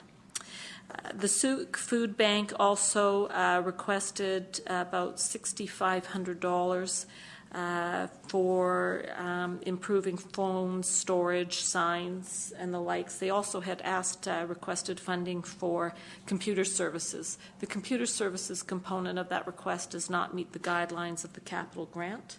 And so the committee unanimously, and it was unanimous on all of them, recommends the $4,100 to the Souk Food Bank for the items, the capital items that they requested.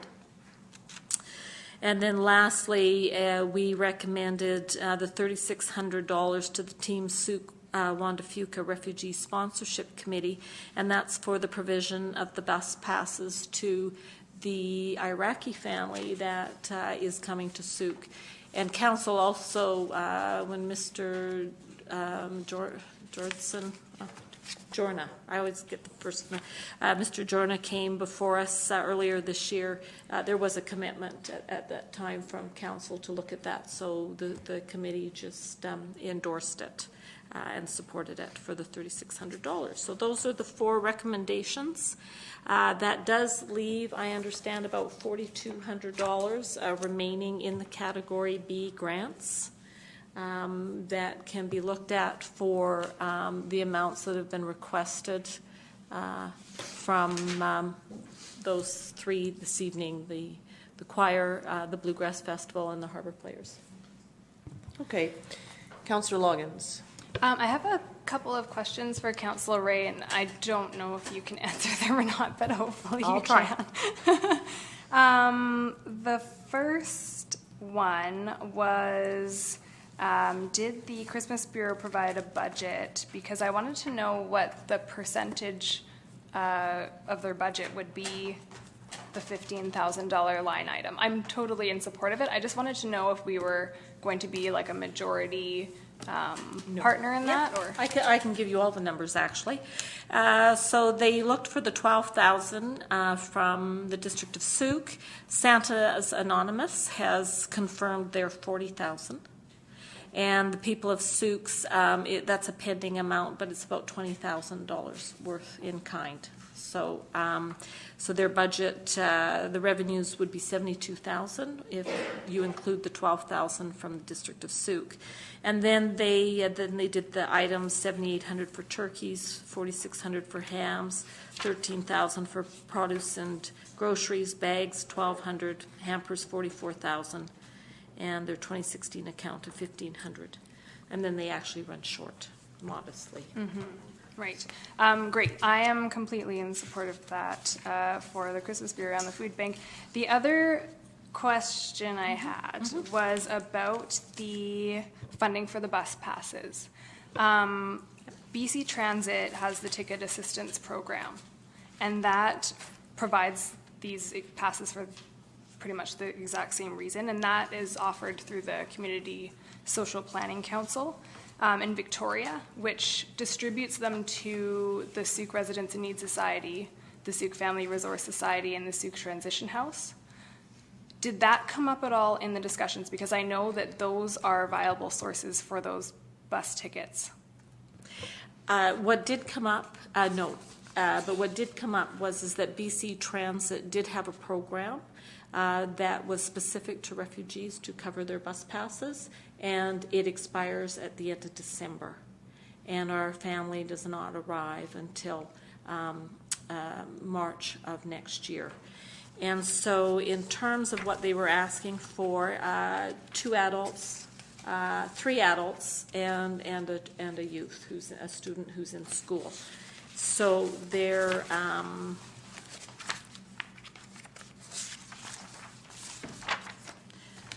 so what they did is they based it under the monthly passes that are available through BC Transit. That was the cheapest way to get it, to provide them for 3 adults and a youth under 18 pass. Okay.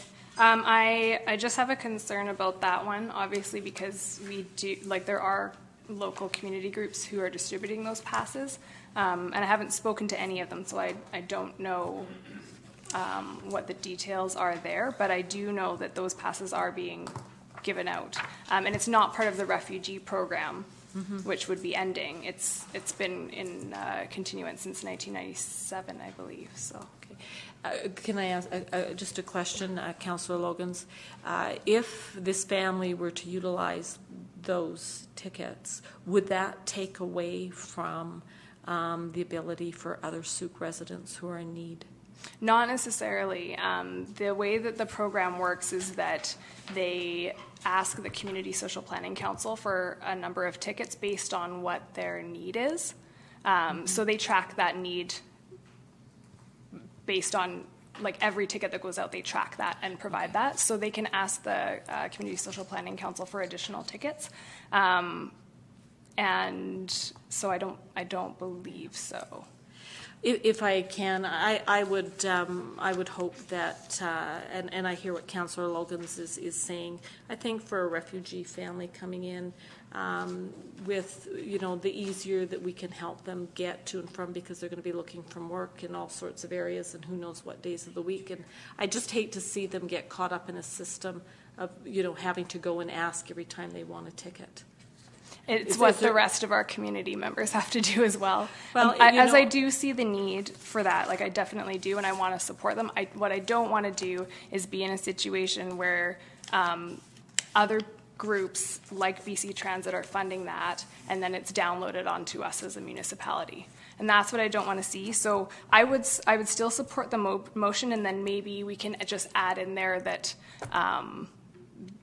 pending a lack of tickets at provided by the Community Social Planning Council or something like that. Because if they haven't looked at that yet, then it would be completely viable. But if they have, then if I can, Your Worship, we can consider it as the recommendation, and whether or not the recommendation as a motion fails or passes. I don't agree, but thank you. Other questions? Councillor Parkinson? If they should become, the food bank becomes a line item, would they be able to have their computer needs, would they be able to use the funding for that? Yeah, through the chair, yes. That basically I don't want to get into anything that hasn't been discussed yet, but B grants is different. That's capital related. A grants is more program related. The ones that go in the budget like that continue on are the A type grants. So they could use it for that though. So with the funding, they had asked for a total of 18.5 for the food bank, and their budget is close to 100,000 each year, 250,000 each year. So would it be feasible to increase the line item to what the chamber received, and instead of having the chamber at the 21.5, could the food bank be at the 21.5? Well, that's certainly, council can set any amount that it wants, and then what we might want to do though is consider that request when we start looking at the budget cycle and all the various groups at that time. I only say that in that it's there to approve it at 15,000. If I may? Yeah. If I may, this recommendation is for the Souk Christmas Bureau food hampers to a maximum of 15,000 as a line item. And actually what we were getting at is, it was something I was going to speak to generally in terms of how our grant categories work. This is something that we were suggesting is neither A nor B. It becomes a line item outside of the community grants, but it is not to be used for anything else other than the Souk Christmas Bureau. Having said that, that doesn't mean that, in terms of an annual grant to the Souk Food Bank, but this recommendation is specific to the Christmas Bureau food hampers, just for clarification. Yeah, and I think that's to stop them from having to come back year after year after year for the Christmas Bureau. No, I understand that, but I thought that through your worship, I thought the food bank and the hampers were one and the same group. It all belongs to the food bank. So I just thought as a line item, then they wouldn't come back for anything else. Right. So it would be for the hampers, it would be for the food bank, it would be for all their needs rolled into one, so that they wouldn't be coming back. Because if we just do it for the hamper, they'll still be coming back for the food bank. Oh, I see what you mean. Okay, well, that's something I think when we do the budget deliberations that we can do that. But just for clarity, my understanding is that they are two separate hats. So it's, I don't know in terms of their society what happens, but it was clear to me that they were two very distinct processes and organization. They may all be run by the same people, but that was what I took from it. Okay. So thank you, Councillor Ray. So we have the 3 recommendations that have come out of the community grants, and that's a total of the 14,700. And then we have an additional request this evening. Well, and then the food bank asked for another 5,000. So there's 3 plus the food bank of 5,000. So I believe that's a total of 17,300, of which there's about 9,000 to be utilized. Is that correct? Well, I think what we have left is 42. If these 3, and Okay. perhaps maybe the recommendations, right. whether or not you want to do the recommendations from the committee first, and then look to what's left, because they all do fit within the community grant funding committee. What I'm asking is can we look at dealing with the recommendations from the community grant committee first, and then move And to then the do other the one? other. Okay. I kind of view that they're all the same. It's just because, if we had not made that resolution, the grant committee would have heard them all at the time, right? So that's why I sort of put them all together. And I think, but I totally hear what you're saying there. So yeah, that leaves us with 4,200 to allocate. So in the event that council wants to fund the other groups in their entirety, where could that amount be picked up from? Is there... If I can make a comment, part of this is that the Sauk River Bluegrass Festival Society is not looking for funding for the current year, 2016. They're looking for 2017, and really probably should have come in the 2017 cycle of grants. So the Sauk Harbor Players, their production occurs here at the end of the month, and so they're looking for funding in the current fiscal year. And the Sauk Community Choir could either come out of that or funding. But the Sauk River Bluegrass Festival Society is really a 2017 item, not a 2016. Councillor Parkinson? When are the 2 grant dates during the year, or the grant date where they would come forward next year? April 30th and September 30th. The bluegrass is on Father's Day. Yeah. That may be why, it's just the the timing being tight. Just a question to staff. I'm just wondering where the deficit could be picked up. I believe on page 100 there's some options there, and also on page 101. Oh, okay. So basically, council contingency has some remaining funds. So that could be it. There is some remaining funds in the A grants for this year, for 2016, that if monies were being spent in 2016, that could be transferred into council contingency. Then the balance that's actually in the contingency now, plus that additional amount, could be used. And would that cover all of it? I believe it would, because there's almost 12,000 left in council contingency at this point, and then there's 7,000 in the A grant. And the bluegrass money wouldn't be really spent till next year, so it's not really an expenditure of this year. It's just a commitment for next year. I see. Okay. So I know that Councillor Loggins has to step out for one item on here. So how would you like to proceed with this, Council?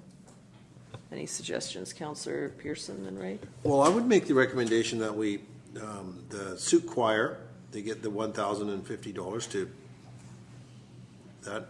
Then the Sauk River Bluegrass, I would recommend that we defer that till the 2017 intake. Maybe commit to what we've done in the past. We've paid the Sauk Community Association fees. I think this is, and looking at their budget, they've got a lot of things in there. And I guess I don't know whether we're debating the actual.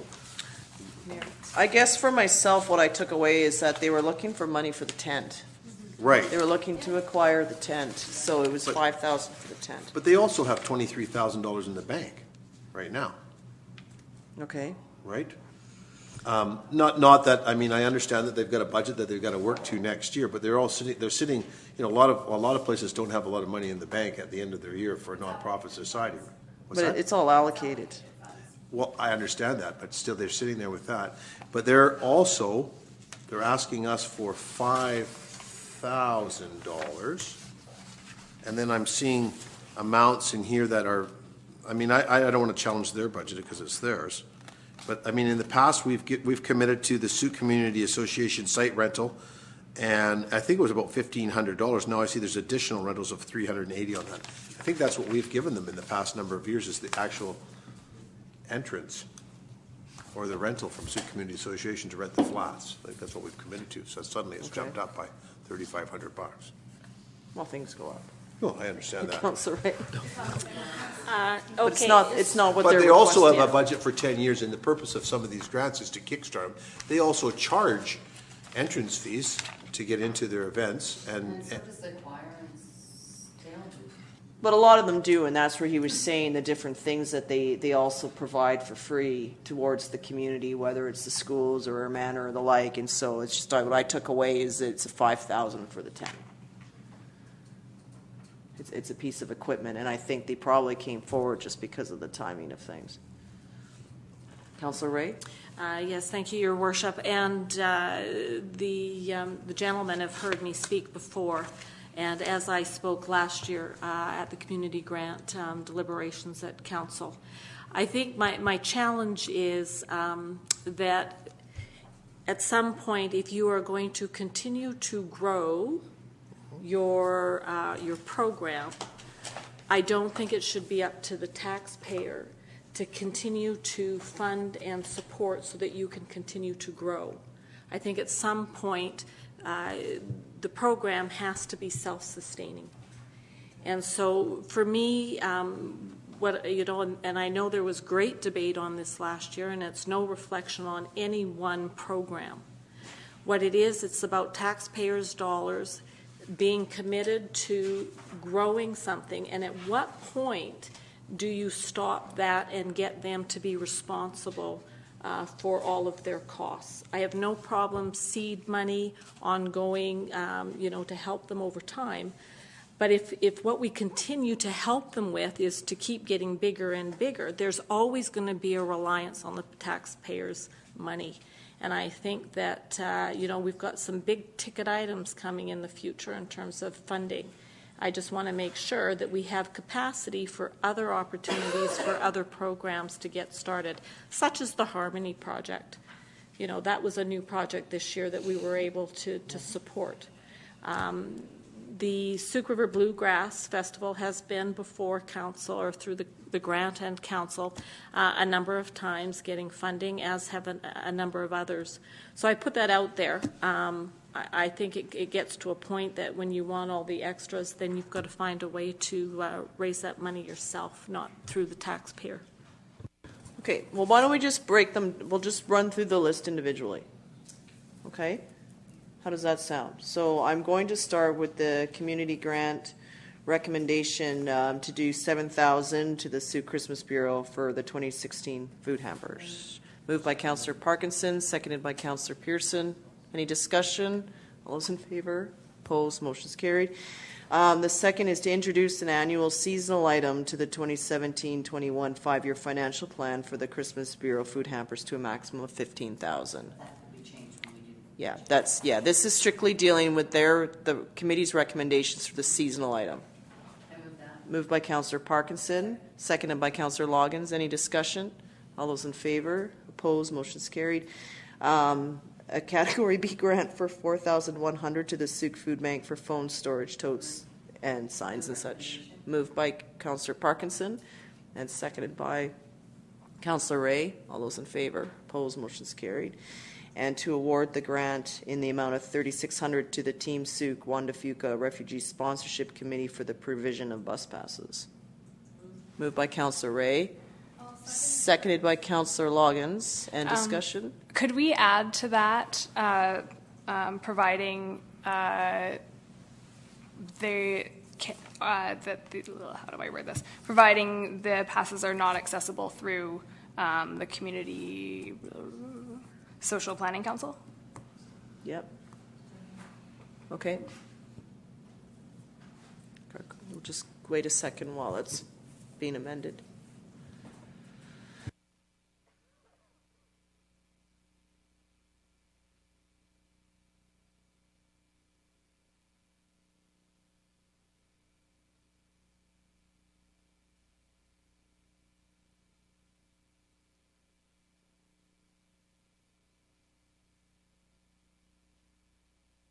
Okay, so that's it there. That's been moved and seconded. Any further discussion? All those in favor? Opposed? Motion's carried.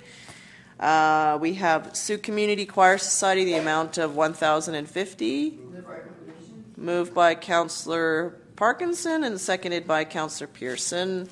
All those in favor? Opposed? Motion's carried. Sioux Harbor Players in the amount of $6,250. Councillor Ray? Yes, I'm just wondering if now that we're moving outside of what's left. Oh, Councillor Loggins needs to step out. Okay. First off, right? Thank you. Yes, conflict of interest. Thanks. Okay. The conflict of cake. So which one is she moving out of? Sioux Harbor Players. Okay. So that leaves a lot of information, but that leaves $3,214.87 in the Category B grants. So okay, but that's where our finance director said that it can be drawn from other places. So if I can, if I can continue then, in terms of the Sioux Harbor Players, I certainly support some funding. Because of the nature of this large production. The Sioux Harbor Players have had funding in the past, and substantially so. And I go back to my comments about, in terms of the funding, this is taxpayers' money. One of the things that did catch my attention that were capital items in bigger sense that I heard tonight was around their audio, visual, their sound, and their lighting. I would support $3,500 to go to that. It has a broader implications in terms of helping EM's, the Edward Milne Community Society. But I do have difficulty. I agree, Councillor Berger has often heard saying that if you're going to, charge fees that, you have to start looking at covering a lot of your costs through your fees. But I think that would be a way to help them. Okay, so that'll cover the lighting, the sound, and the audio-visual. Is that what you're covering? Yeah, that's what I heard tonight was the big thing for them. That's what my suggestion. That's not what. Councillor Parkinson? So, from my understanding with this, with the lighting, sound, and audio, that is part of what EMCS pays for as well, because that's in the school, in the theater. So that's why I thought that it should be the other way around. Because they're getting funding for that, not the others. Okay, and perhaps maybe somebody else can help me in terms of, because I heard that EMCS would benefit from the funding of them putting in new lighting, not that they fund it. Okay. Well, not that they fund it, but they do fundraising for it, for those 3 items. Okay, that wasn't my, I didn't get that, so. That's okay. Okay, so then, Councillor Ray, would you like to make a motion then for? Well, now I'm a little concerned. Do you know? I heard about the lighting. When we asked a question if some, if not all, could be done, it was about the AV and that others would benefit through use of the theater. So it does have a reach there. So I'll move a motion that the Sioux Harbor Players be provided with $3,500 for the production of Annie to go to their lighting, sound, and audio visual. Okay, is there a seconder? Second. For discussion. Okay, for discussion. We do have a member from the Harper Players. Can we just ask them if they know if that's what it's going, what they need it for, or no? Yeah, I would rather that to have the clarity. Okay, if you could please come to the microphone.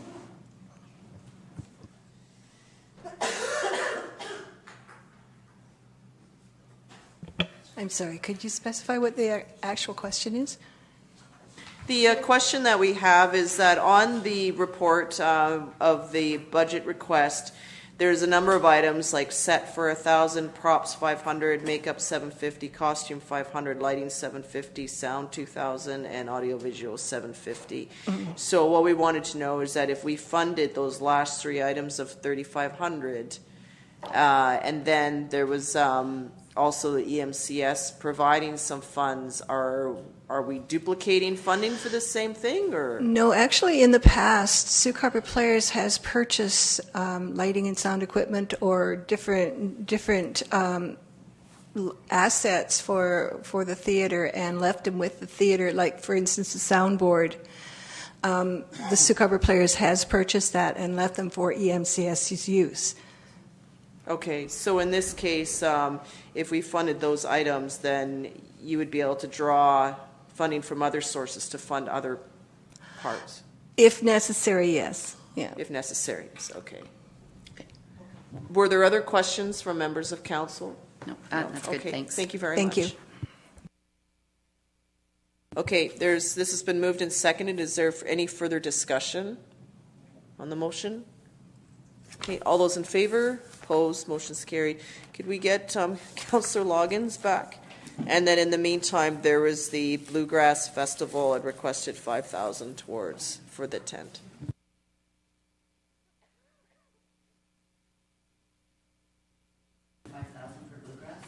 Okay, so that's been moved.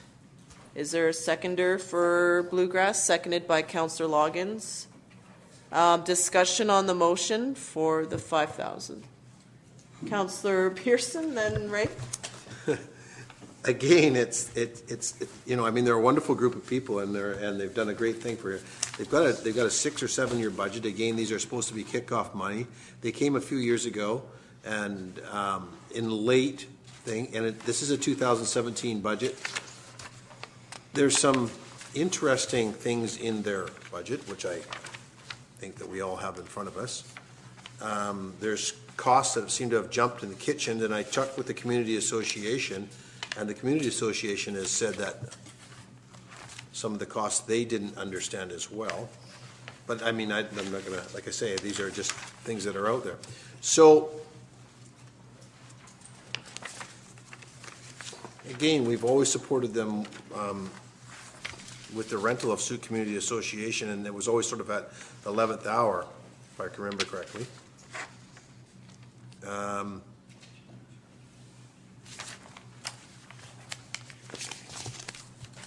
I support the Bluegrass Festival, but I think that ask is, I think that's a high ask for a function that's ongoing, and they're charging ticket prices. For me personally, that it seems like a high ask.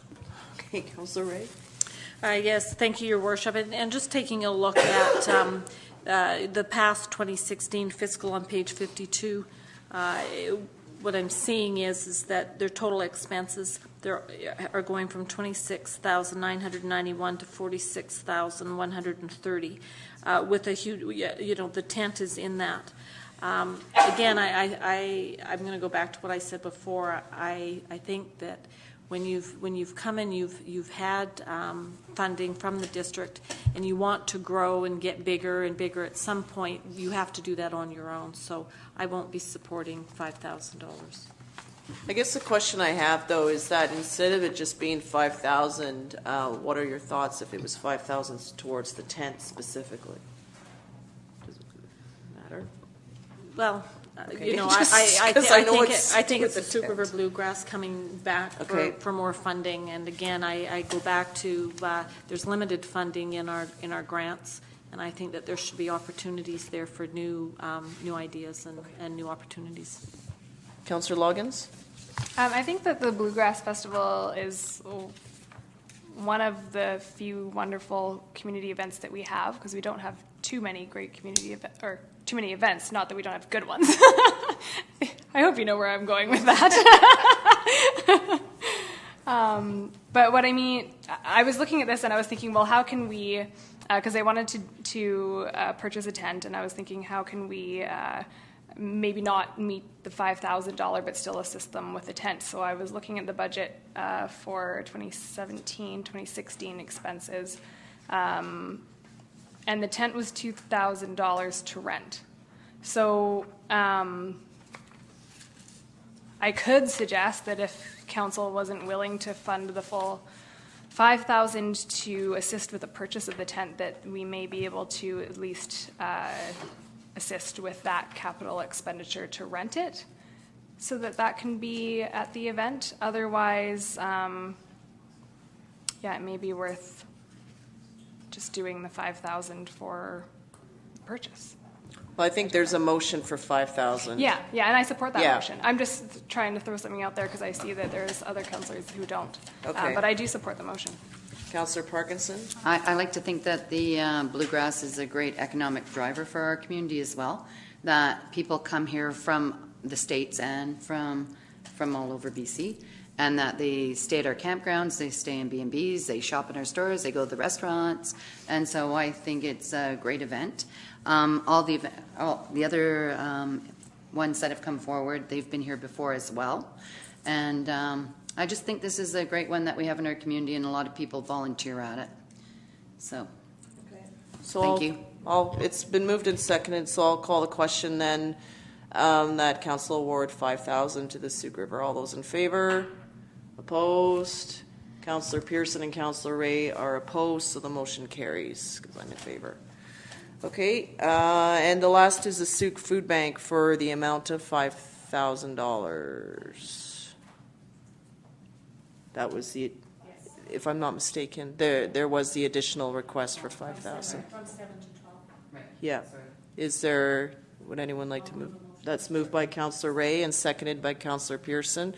So that's to fund the food bank in the amount of 5,000. Is there any discussion on that? Councillor Loggins? Is this our last one? Yes. What does that total bring us up to? I'm in support of it. I just wanted to know where we're at this point. It was, we are 9,000? 5,000. Well, this is. Does that bring us to the 9,000 deficit, or is there an additional 5,000 deficit on top of the 9,000 deficit? Oh, look at this. Excel There it at is. its finest. Sorry, I can't quite read. I can't read that. Oh, there we go. If I can clarify, the 6,250 was only for. We reduced that one. We reduced that to 3,000. 3,500? 3,500? Yeah. Is that right? 3,500. So just for clarification, it's 29,250 instead of the 31,000. It's about 11,000. No, that doesn't make sense.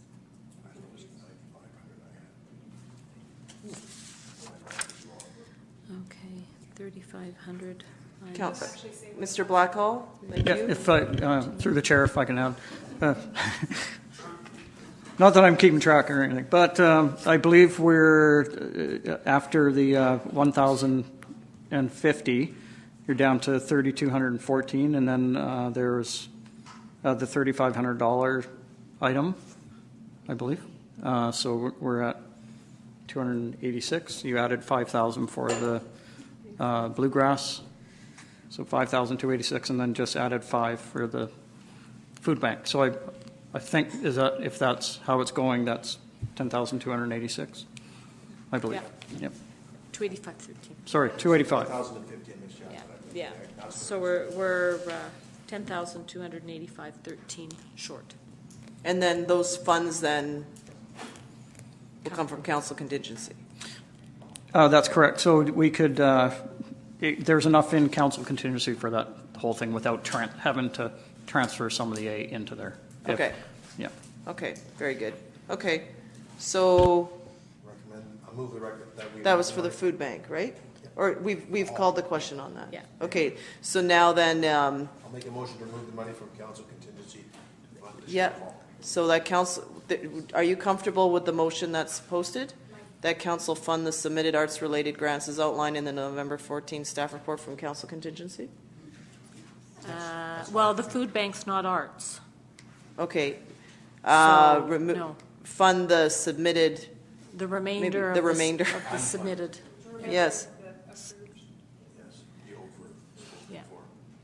Yeah. Your worship, you still have a motion on the floor related to the food bank for 5,000. Okay, I'll call the question on that. All those in favor? Opposed? It's carried. Thank you very much. And now we'll move this motion. Sorry, I thought I called the question on that one.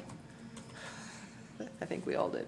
So that's just the remainder. That's what Councillor Pearson would like to move. Yes. Second. And that's been moved by Councillor Pearson and seconded by Councillor Ray. All those in favor? Opposed? That's carried as well. Okay, great. Thank you. Thank you very much.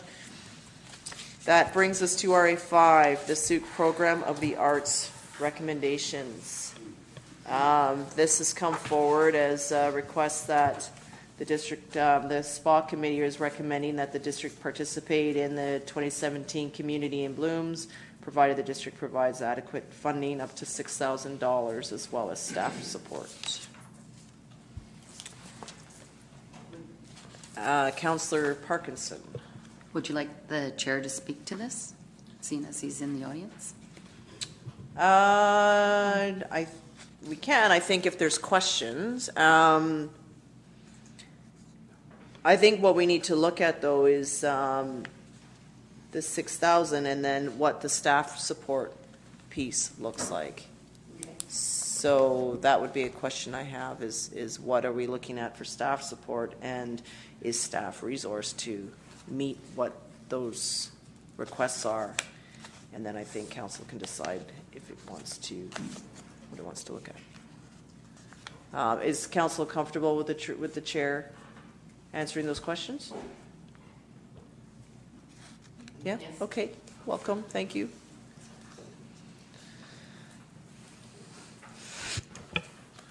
The amount of money being requested was based on our experience this last year. As you know, we contracted out the preparation of the report because at the time the district was going through some staff changes and didn't have the time to commit the staff to preparing the report. So we contracted out the preparation of the report. So the $6,000 would comprise the $500 participation fee, $2,000 for contracting out, $500 for a luncheon, another $350 for printing. These are the costs that we had this year. The judges' meal costs that were to be provided. We had the hotel, and the Sooke Harbor House donates some items. But the judges have also suggested a bit of an incentive program or a competition involving baskets and flowers around the town. So that's why we worded it in such a way that it was up to $6,000. Now, for council's consideration, is the main option is whether you run it every year or not. The motion was for every to participate in 2017, but you'll retain your 5 bloom status if you do it every 2 years. There's less time, commitment on the part of staff, and less cost involved if you do it every 2 years. Okay, I think what may be helpful then for council then is we would need, before we sort of task that we're going to do this, is I wouldn't mind a staff report outlining whether or not our existing staff complement can meet the fulfill this program. Because I think there's a budget ramification that if they don't, then we need to look at what does that mean for the staff requirements. So I think it may be helpful then if you're able to connect with staff to outline, and then we receive an actual staff report back before we decide tonight if this is a program we want to commit to next year.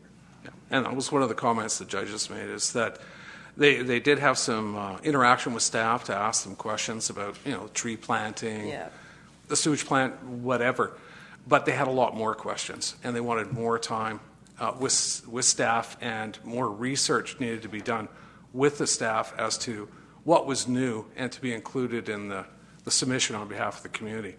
So I think that would improve it in the future, more staff input. Okay.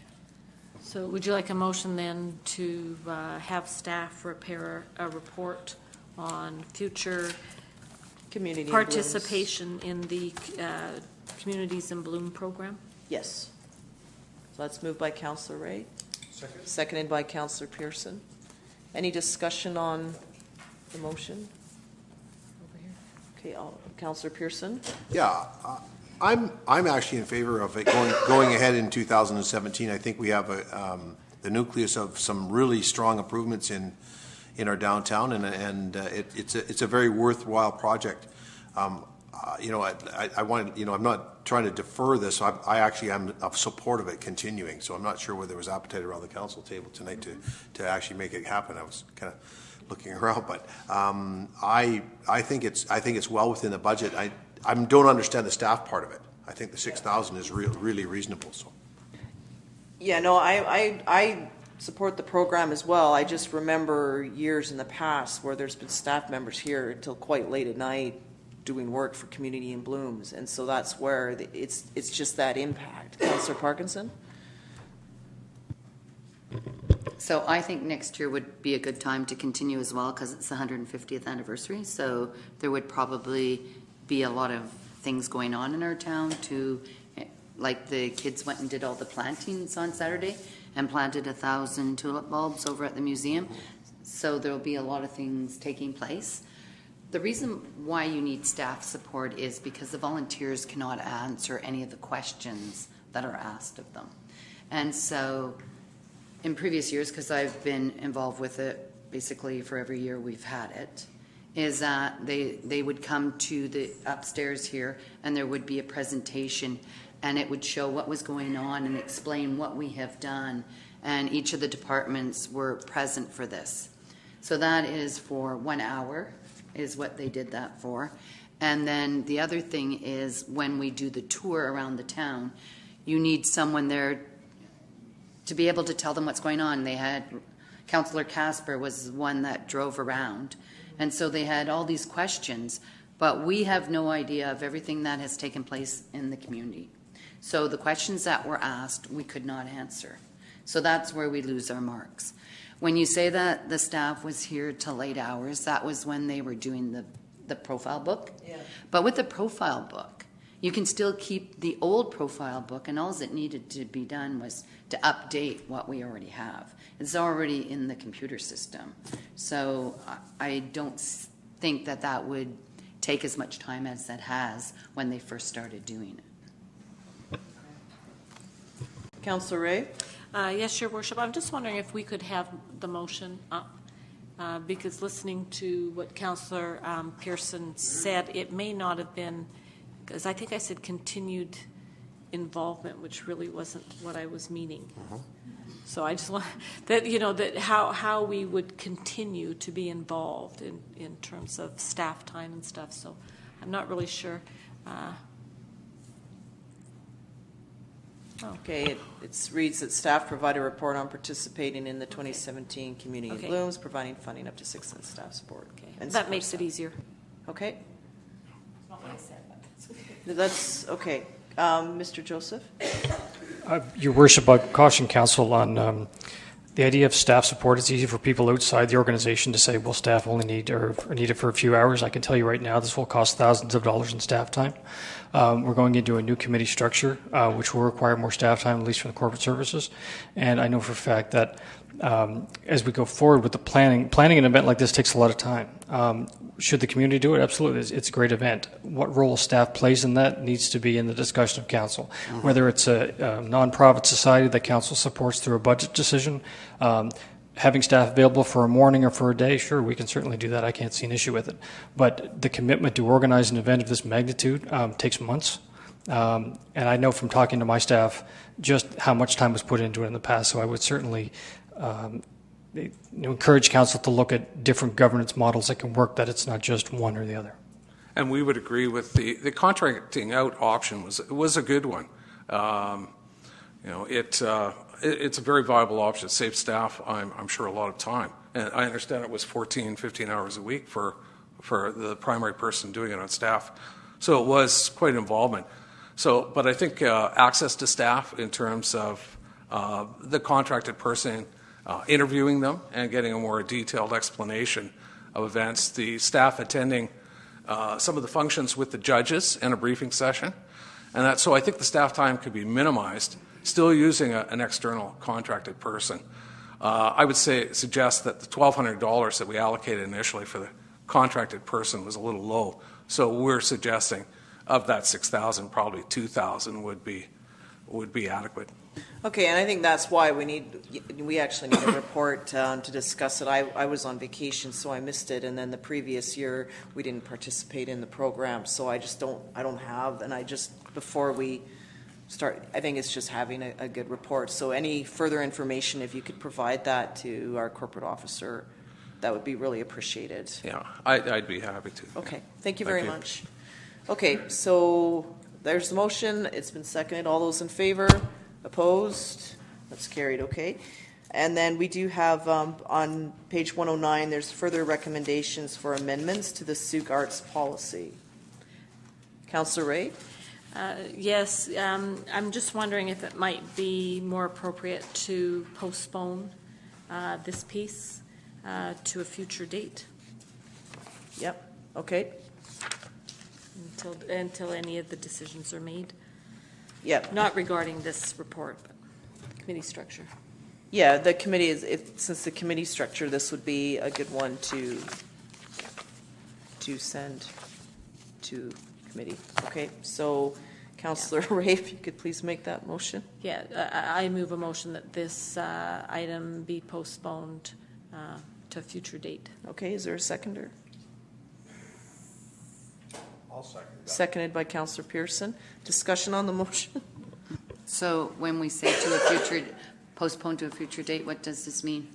The committee spent hours working on this, and it was at a committee meeting, and they put in a lot of time and effort into it.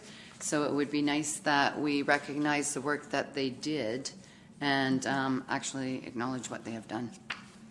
I think what I also, because we do have an existing policy, if I'm not mistaken, is to see that and how the new changes work in together. And that is fair enough, but I would just like, when you say postponed, is it postponed for a year? Is it coming forward soon? Okay. I don't know when you would like the date. December the 12th? I can just add, our last meeting is scheduled for November 30th as a committee. That's when our term ends. So we're only planning on meeting up until then. So if you wish to discuss it, I mean, I'm willing to come back after that time, but ideally it would be nice to have it before November 30th, if you want to discuss it. Yeah. Okay, thank you. Mr. Joseph? I think given the discussions you're currently having on the review of your committee structure, this report should come after that, because you'll be looking at terms of reference of those committees and how this can then tie into policy development. I agree there's good work that's been done. I just think that needs to happen in the right order. Yeah, okay. That's sort of what I was thinking, is that it would formulate, this will then feed in, and it would become a policy through that one of the committees. So, I mean, sooner rather than later. I mean, the new committees will kick off in the new year, so this is one of their first items of business that they would receive. Councillor Loggins. So to just make the motion that tiny bit more comprehensive, could we just add a bit that connects it to the review of the committees? So, I don't know, after, before, during? Postpone until... Mr. Joseph? I might suggest maybe January, just based on the fact that because you only have 2 council meetings left for the year, and you want to make sure that we get through the committee discussion and possibly a procedural bylaw in that time. So I think that'll give us as early as possible in January, because you'll have 2 meetings then. Does that work? Yeah, could I make that friendly amendment? Yeah. Okay. So the amendment, yeah, I think that's friendly. It's sitting in a date, so we'll receive that in January. Okay. All those in favor? Opposed? It's carried. Okay. Thank you. Next up is our RA6, Parks and Trails Advisory Recommendation. So one of the first items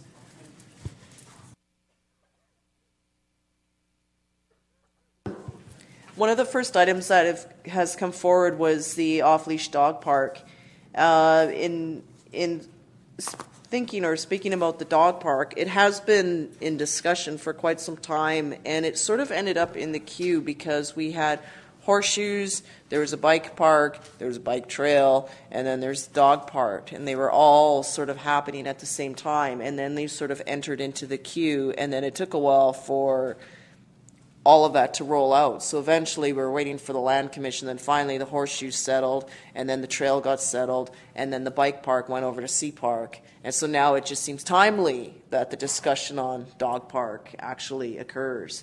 And so there is a recommendation from the Parks and Trails Committee that council develop a public consultation plan to examine locations for an off-leash dog park. I see that the chair is here. Is there anything further that council would like to ask about? I seem to recall in some of the reports there were different locations that had pros and cons associated with them. I think Councillor Pearson and I were on a working group, and we did some investigation initially, and then it just kind of got stuck for a while. So here's where we're at now. Councillor Ray. Yeah, Your Worship, again, I'm just being mindful of the committee structures.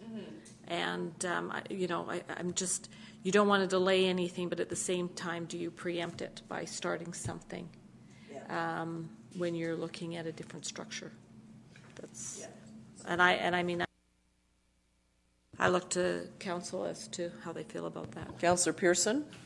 Well, I think this is an opportunity to plant the seed with staff to say, okay, as a committee forms, here's some of the, here's some of your terms of reference, or right out of the gate, here's something that the committee should be looking at. Yeah. So structure it in that way at the formation of it, because I think that this committee's done a lot of work, and they've got a couple of really good recommendations, and I think we heard from the public tonight on the second one.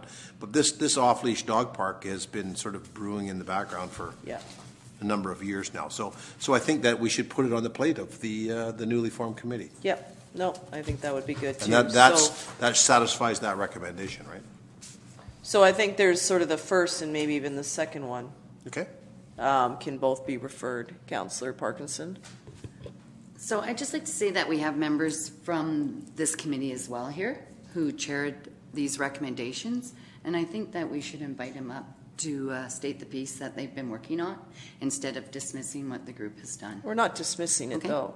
I don't feel that we're dismissing this. I feel that we're trying to find a way to actually carry out the recommendations that have come forward, both by, otherwise these would go to a committee of the whole session, and then we would be sitting there looking at these examples. These are the recommendations that have come up. But in absence of such, and then with forming this new committee, it gives them something right away that council is tasking that group to do. Dismissing it would be, okay, no, we're not going to do any of this. We're not going to send it anywhere, and we're not going to do anything. I wasn't referring to that. I just meant that we have the gentleman sitting here who sat on and did the work for this as they did for SPA. So I think that we should listen to what he has to say about these recommendations, because they put the time, they put the work in, and they came to the meetings. Yeah, no, of course. I think that's where we've invited members up when council has questions. So, Mr. Ziegler, if you would like to come forward, and does council have any questions that they would like to ask? He sat there and waited for 3 hours. Councillor Pearson? Thanks for the good work that you've done, Mr. Ziegler. Don't make any mistake on this. This is valuable work that you've put out there. With the mayor's proposal of these new committees, what I want is this not to get lost. That this work, that we don't go backwards, right? So that was my suggestion, and I was trying to make that clear. The off-leash dog park, I think, is a great idea, and I think that there's a number of areas in Sooke that I think, when we look at them, they have great potential, but we have to have that public consultation piece around that. As our mayor said earlier, her and I worked on a committee together, and the public was sort of warm and lukewarm and cool to the idea of this, the one area that was proposed. So I think there's some other things that are out there. So anyways, good work. I do have a question on the naming of the parks and trails. The policy that outlines the process to follow when naming parks and trails. Can you give me sort of the background on that piece? The dog leash park, I think, is self-explanatory, but I'm a little interested in this one. Yes, Councillor Pearson. It was kind of a brief discussion on that topic. We were discussing whether or not we should propose historical names, perhaps Indigenous or First Nations names, but we didn't really have we didn't feel we had enough guidance. We felt that we needed direction. It wasn't for us to develop that policy. So that's why we made that recommendation to Council, because there will be some new trails developed. Okay, and now I get the concept. Is you wanted us to sort of have that policy on there. Like, I think the naming can come from anywhere, and I mean, I think come from the public and what's important. But again, then maybe the committee needs to be part of the selection process. You know, maybe there's a vetted list of appropriate names for our community, and then that committee would be active. Yeah, no, that's good. Thank you. Thank you for that. Is there anything you'd like to add, Mr. Ziegler? Not so much on the naming. On the dog park, off-leash dog park issue, there were two presentations actually at the November 1st meeting, although the recommendation was made at the October 4th meeting. Expressions of concern by two citizens about Whiff and Spit being a very ecologically sensitive area, a unique area, and in opposition to that. And a little bit of an update on the third recommendation, which was to ask volunteers to be involved in the construction of a connector trail between Goodmere and Horn. Subsequent to that meeting, the Juan de Fuca Community Trails Society has indicated a real enthusiasm for assisting in the construction of that. And we recognize in our advisory committee that our time is short. But the fact is that the offer is on the table from the Juan de Fuca Community Trail Society to provide volunteers to assist. I think that's great, and thank you for identifying that connection for certain. Okay, so anything else for Mr. Ziegler? Okay, so there's the first two items then we are referring to committee. And then, okay, so there is a motion posted. Councillor Parkinson? I was just going to add to the discussion, the group had discussed looking at a dog park that was in Langford behind Western Foods. Mm-hmm. And so a couple of us, or some people went out to have a look at it. And so I phoned Langford to find out what the size of the park was that they have there. And it is just under an acre that they use there. And it is a nice fenced-in area, and there was a Doberman in there, and there was a bunch of little dogs, and everybody was having a great time in there. And it was also suggested that maybe we could consider putting it on the property that we purchased behind Western Foods where the library is going. And that way it wouldn't affect any of the residents, it wouldn't affect any of the parks that we have with the comments. So that was another discussion that was had. Okay, thank you. So there is a motion on that's been stated here. Would someone like to move that? I move that. That is referring, and that's moved by Councillor Pearson and seconded by Councillor Loggins. Any discussion on the referral? All those in favor? Opposed? Motion is carried. And then the other one is the Horn Road to Goodmere Road. This is one that I'm comfortable moving forward with in light of the community, the Juan de Fuca Trail Society being available. They've done a lot of work over at Sea Park with the trails there that I'm aware of, and also work within the CRD. Councillor Pearson? I'll move that we move that ahead right away. There is a motion that's posted that Council directs staff to proceed with construction of trail connection between Horn Road and Goodmere Road. Yep. Should we be adding with the utilization of volunteers? Because the idea, so that recommendation earlier on. That on here. Yeah, it's using using volunteer labor and low impact construction techniques. Yeah. So that's been moved by Councillor Pearson, and you're comfortable with that piece added? Yeah, it's in the recommendation and in our online. Okay, there it is. It's using volunteer assistance. Yep. Okay, that's moved and seconded by Councillor Ray. I don't think so. Seconded by Councillor Parkinson. Okay, discussion, Councillor Ray. Okay, so the report that is attached with this from Ms. Hooper is suggesting that there is going to still be funding required. So where would that funding come from? I mean, the volunteers may do the labor, but you're still going to need materials, Mr. Ziegler? Yes, in fact, Laura Hooper suggested we needed a survey in addition to materials. Yeah. So I don't know that we have any money in council contingency. There's in the report, it's the Public Space Enhancement Okay. Program would have the funding in there. Okay, and I just think as long as we can identify that the funding is available within the current budget, then. Yeah, I'm just sort of seeing make sure. a nod from our Director of Development Services, so it's all within the current year. Okay, great. Thank you. Any further discussion? All those in favor? Opposed? This motion is carried. Okay, we look forward to that. Thank you very much for your work, Mr. Ziegler, and your committee. Okay. Sorry. So thank you very much for your patience. We're moving along where we're getting there. We have reports for information. Sioux Corps specified area proposed boundary adjustment for 7181 Mini Road and 7057 West Coast Road. So this has been before council in the past. And I know there was a comment from the member of the public with a concern of urban containment.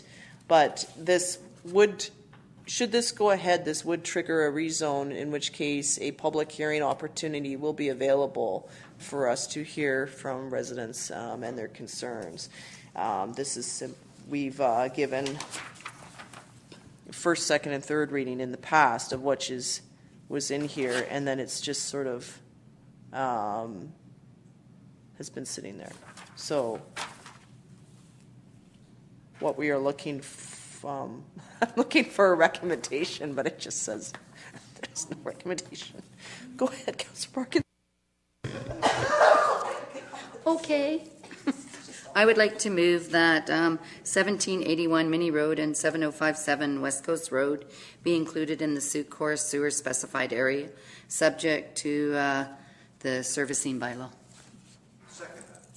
Okay, so that's been moved and seconded. A question to staff then. Does that then bring us all up to date on this? It's just where I'm just a bit lost was because certain actions have happened and then there's been a pause. So I just want to make sure that procedurally we're bringing everything in line as needed. Thank you, Your Worship. If I may, the Coles Notes version is back in May of 2013. Council debated the inclusion application at that time, and there was quite a bit of toing and froing with regards to the council members whether it should be incorporated into the sewer service area, or should they be looking at not doing this piecemeal inclusion, but looking at the whole area, like the Whiff and Spit area or areas in a whole. And how it got left was it received first, second, and third reading.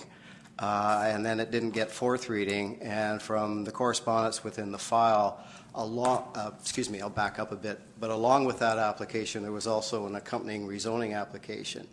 Both of them were put on hold after receiving the second and third reading for the sewer inclusion. So the applicant's agent has requested that it be brought back for consideration for fourth reading for the inclusion. And he is here tonight, and he was wanting to address council if he can, and let him explain, because he has some of the history as well as why it may have died at the third reading. So if it's all right, we could have him come up. Okay, Councillor Pearson. Well, just for clarity, I don't think it actually died at third reading. I think we passed it. We did. Okay. And so it was included in this. Yes, and I don't know why it went beyond that. We included it, or we recommended, or we made a motion to include it in the sewer specified area. There was a number of places that were also coming online at the same time, Norden Road and things like that, but it was included. The question was how they were going to get rid of the effluent from there. Were they going to go down, hook onto a pump back up, all of these things that were coming up? And I think that's where it actually died, was in the real hard, in the nuts and bolts of the actual piece of it, right? But I think there was a motion to put it into the sewer specified area, if I remember right. I've researched the minutes from that council meeting, and Yeah. I can't find evidence that it was actually included. And I think the endeavor on the agent's part is to get an affirmative reaction that it is going to be included, and then we'll look at the specifics of how it's going to be done through the sewer serviceability study and the options of whether it's gravity fed up to West Coast or pumped down into the pressure system down at Heronview. But before anybody wants to go forward, they just want to make sure that Council is in favor of including the area into the sewer service area. But it would be subject to the sewer serviceability study. Okay, so to me that motion seems pretty clear, but I would like to. So I have one more question. I have a couple more questions. Yep. Thank you. Okay, so through the chair to you to our engineer, if we already passed it as being included in the sewer specified area, which I believe we did. Well, no, but I mean, I think that's what the original motion was. No. Wouldn't it be included in the sewer specified area now?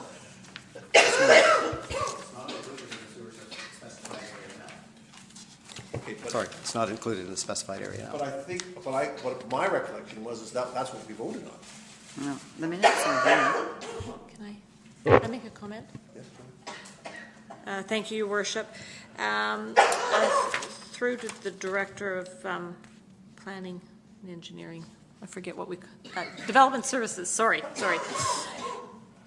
So on page 131, it says B1 bylaw number 560 Suit Core Sewer Specified Area Amendment Bylaw and bylaw 558 zoning bylaw amendment bylaw, that 1781 Mini Road and West Coast Road, that they being that was when they did that, was that not included? Because I listened to the video today, and it was from what I saw and heard and what I read now, it sounded like that there was a vote of 4-2 to include it. So I'm confused. I was confused when I watched the video. Through worship to Councillor Ray. I was confused when I watched the video too, because I got to the third reading and there was not a motion to give it fourth reading and adoption. Right, there wasn't. Yeah, I didn't hear that today. Right. I listened to the video about 3 or 4 times, and I just couldn't pick it up if there was.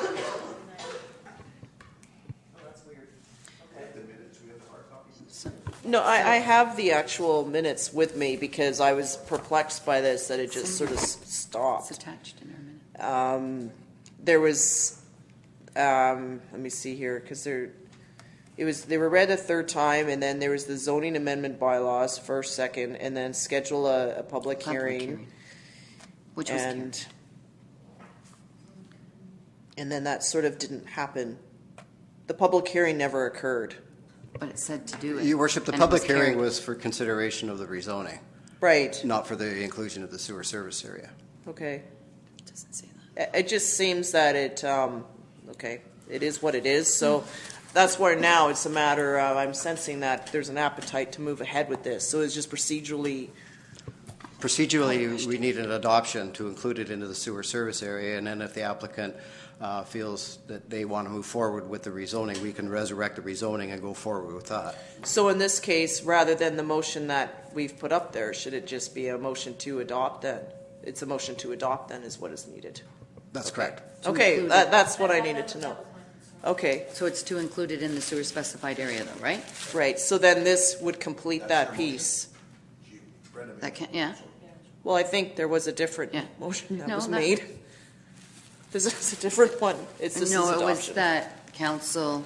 This is the one that you had said. That's correct. Right. So. So are we? We're going to include it into the specified area, correct? Well, we're going to go to fourth reading. Okay. But isn't that what adoption does? Mm-hmm. Right. So this is the one. This is the one. I want to make sure. So we want to make sure that. So, a question to our corporate officers. So, with the motion that's already been moved and seconded, can we withdraw that, please? You can withdraw with the permission of the mover and seconder, yes. Do both agree to remove? Mover and second? Okay, and now this is the one that will crystallize it. So, and this means that these properties will be included, and this will put this back in motion, right? Okay, can someone move this, please? Move.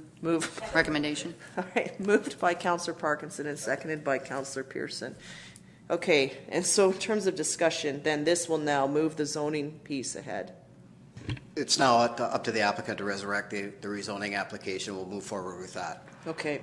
But Would the applicant but like to add anything?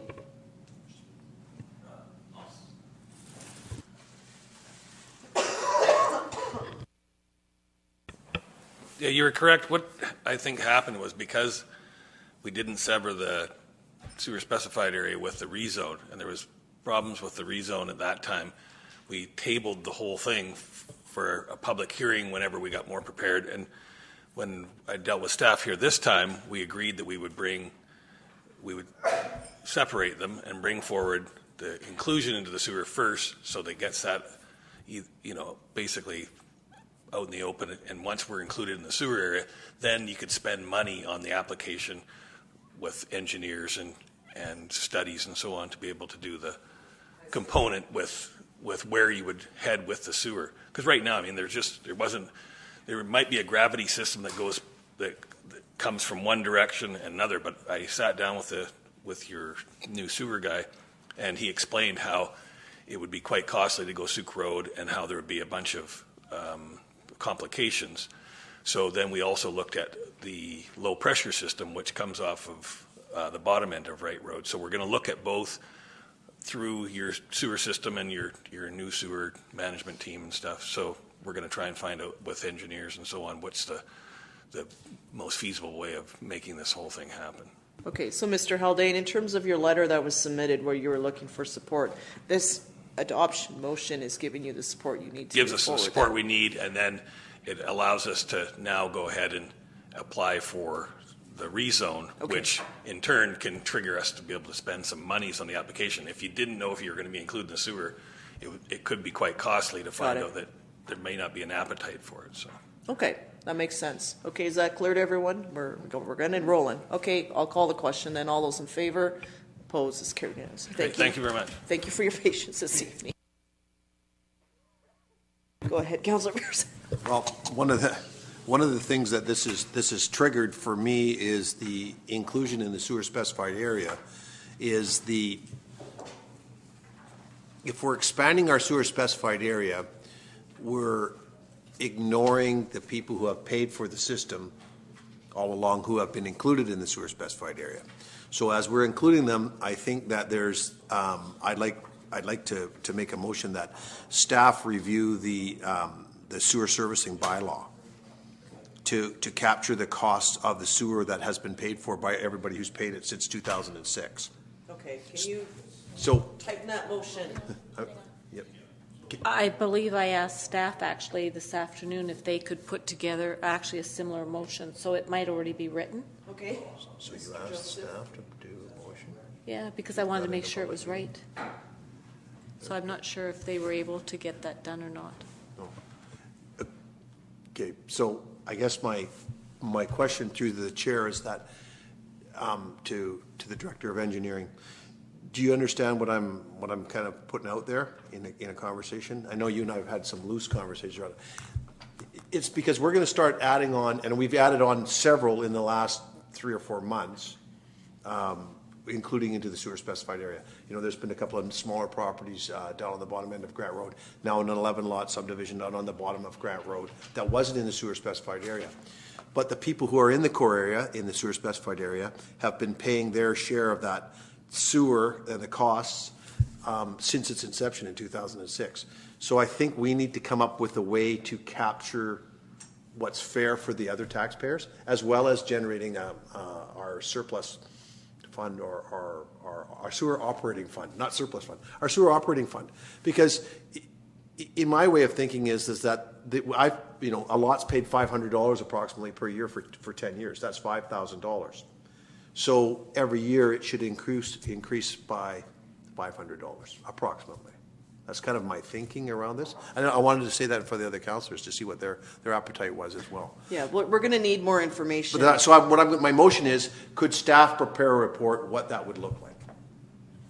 We can review the issue with regards to the costing out of what it would, to make it fair and equitable for everybody coming on board at this particular time. But from a development services perspective, it's not just the one-offs that we need to assess. We need to assess where we're going as a district with regards to the overall inclusion of the sewer service area. It's a larger conversation, which I don't mind having, but we need to have it. Just so you know, the parcel tax was adopted in 2013, and it is each parcel that's in the sewer service area is paying $552 per year per lot or per PID number. Yes. And that cost goes right through to 2026 when I believe that the sewer system is paid for. So we've got to also take in that consideration in the overall issue of equitable and fairness. Right. I guess, and for through the chair to you as well, as I wanted the rest of the council to sort of hear my thoughts on that process, is that the onesies and twosies, right, although they sound like they're not important, if they didn't get into the sewer specified area, the cost of a drain field in the old way would be $15,000 minimum. So there has to be a balance between adding, coming onto the sewer specified area and then paying your fair share. Because the people who have been inside, who have maybe even had vacant lots, are still paying that $500 or $552 per year. So there has to be a catch-up mechanism if they're going to join the sewer specified area. And they need to understand that up front. So that was kind of where I was coming from. Does this cover what you're looking for, at least to get the conversation started? That staff provide a report to council on the impact of future areas being adopted into the sewer specified area. Yes. Okay, so can you make that motion? I'll make that motion. All right, is there a seconded by Councillor Ray? Any discussion? All those in favor? Opposed, motion's carried. Mr. Haldane? Yeah, excuse me. So I apologize. The only other information I have is that after talking to the client, we do have all the engineering reports and everything. So what would I need to do next to trigger to get the public hearing open again? Do we have to wait for some period of time now, or can we move for the public hearing for the rezone fairly quickly on this? So just a question to staff then. On that matter, I was just looking for the minutes. Do we need to make a motion to schedule a public hearing? Like, we've moved parts of it along, right? At the reapplication, right? Well, everything's sitting there. It's been tabled up to this point. So I think it was tabled for the reason that we would come to a future date about when the public hearing could be held. And I guess now I'm trying to issue a... Okay, so there is a motion that was made, moved and seconded, to direct staff to schedule a public hearing for bylaw 558 and so forth. But the public hearing never happened. So the request came from the proponent to put the rezoning application on hold, which it was done. So from a procedural perspective, we would need something from the applicant wanting to, or just alerting us in writing that they want to resume with the rezoning application, and then I guess with council's permission, we can prepare or resolve to have a public hearing. Okay. I defer that to our corporate services, Mr. Joseph. Yeah, I'd agree with Mr. Howard on that. I mean, if the public hearing was put in abeyance simply by a letter from the applicant, then a letter in its reversal would certainly cause us to take the motion as it stands and go forward. Okay, and then all the materials will then form into the public hearing package, and it would roll just like the one we had similar today, where there was a bit of a time gap between when the first and second and then the public hearing that we had. There was a bit of a gap. So, okay. Councillor Parkinson. So then could we do the, through your worship, can we do the public hearing, not the next meeting, but the meeting after, so that it's done in December? In terms of scheduling, is that possible, Mr. Joseph? We'd have to look at the advertising requirements for public hearing, which is 2 weeks, so we may not be able to get it in for the next one. No, but the one after. But for December, certainly. Yeah, so I would encourage Mr. Haldane then that you get the letter in as... Yeah, we'll work on that first. Yeah, immediately, and then that will get everything else rolling. Fantastic. That's great. Thank you very much. Okay, Great, thank you. So do we make the motion to have the public hearing in No, December or no? there's already a motion on the floor, so in this case, it's just up to the applicant to trigger it and to move it along, and then that'll bring it forward. Okay, and then that'll actually happen more in the start of the agenda rather than at the end. Public hearings are. Okay, thank you. So we're going to move on. Mayor and council reports. Are there any reports from members of council? Mine are going to be very brief. I've been very ill, so I haven't really been all that active. But I do want to remind council that there is a CRD forum regarding climate action this Saturday at the Parkside. It starts at 7:30 in the morning, and this is going to give input into the CRD's climate action plan. I know that Councillor Loggins is going.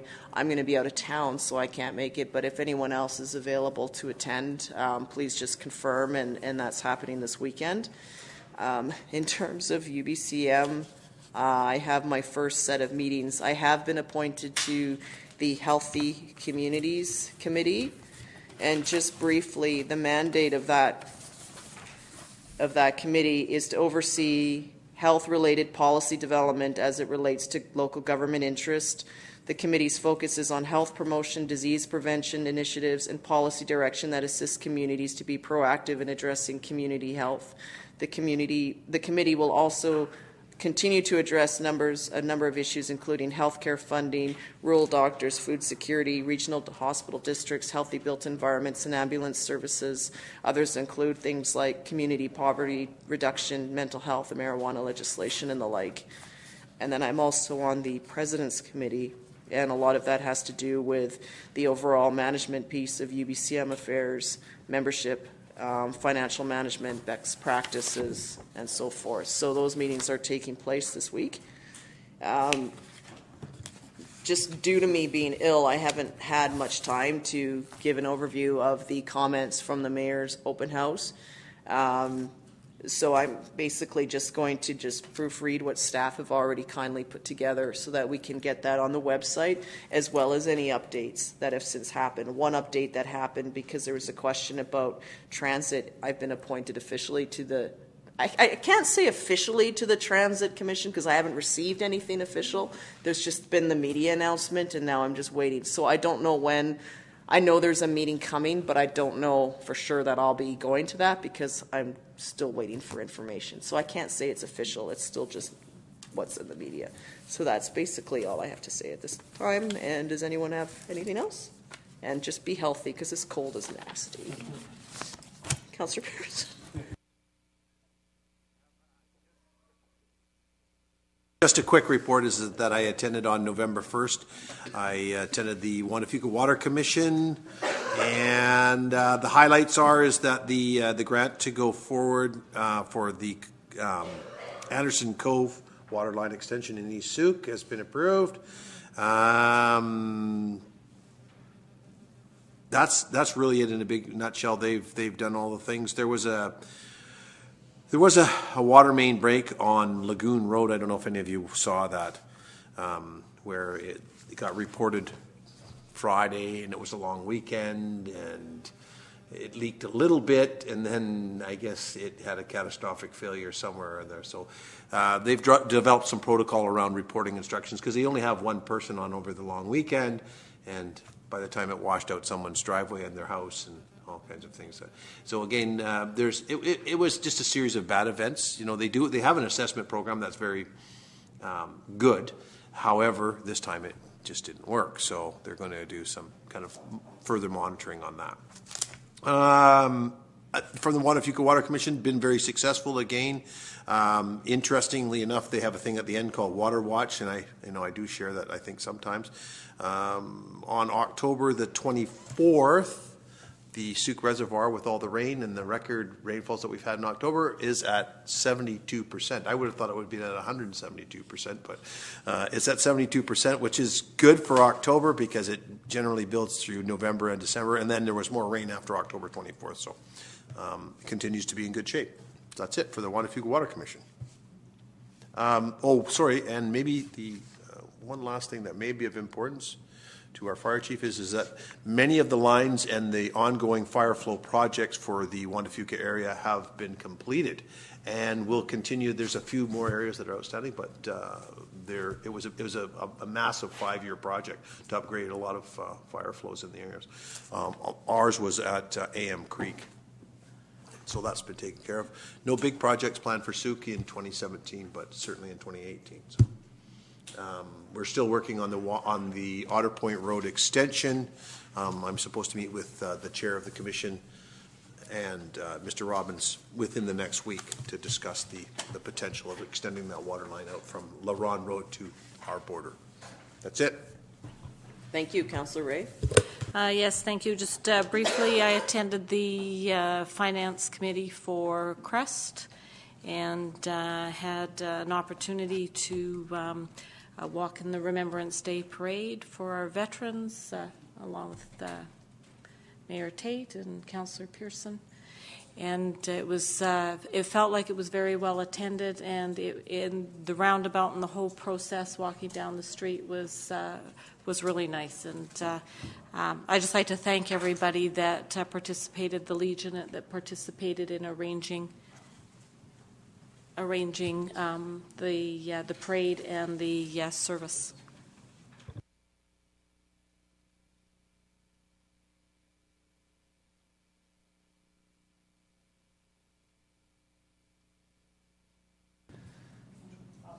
I'll just leave it at that. Okay.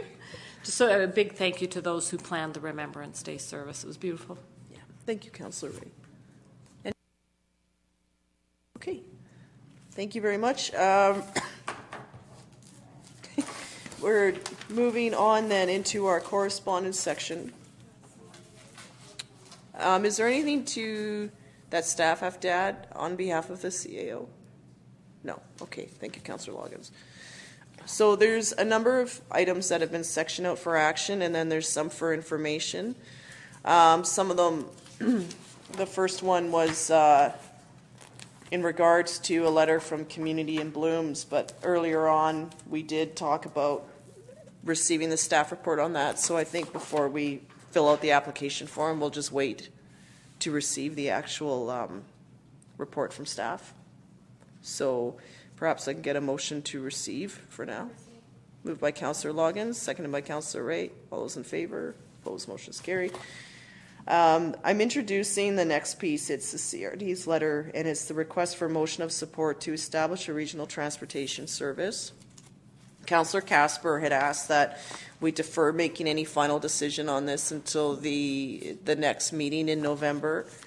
But I'm sort of introducing it now because they have asked that if we put a no vote, a non-supporting motion together, they would like the opportunity to present to us, or even if we have a positive and have questions, we need to allow time for them to present to us if we have any questions. So, Councillor Pearson.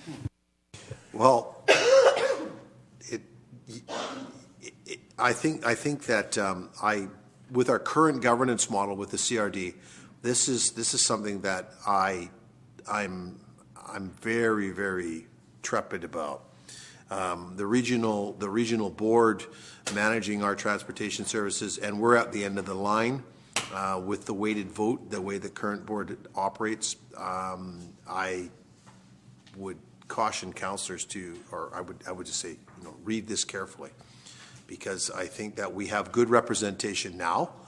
We have 2 out of the 4 votes in the Western communities with our mayor and the mayor of Colwood sitting on there.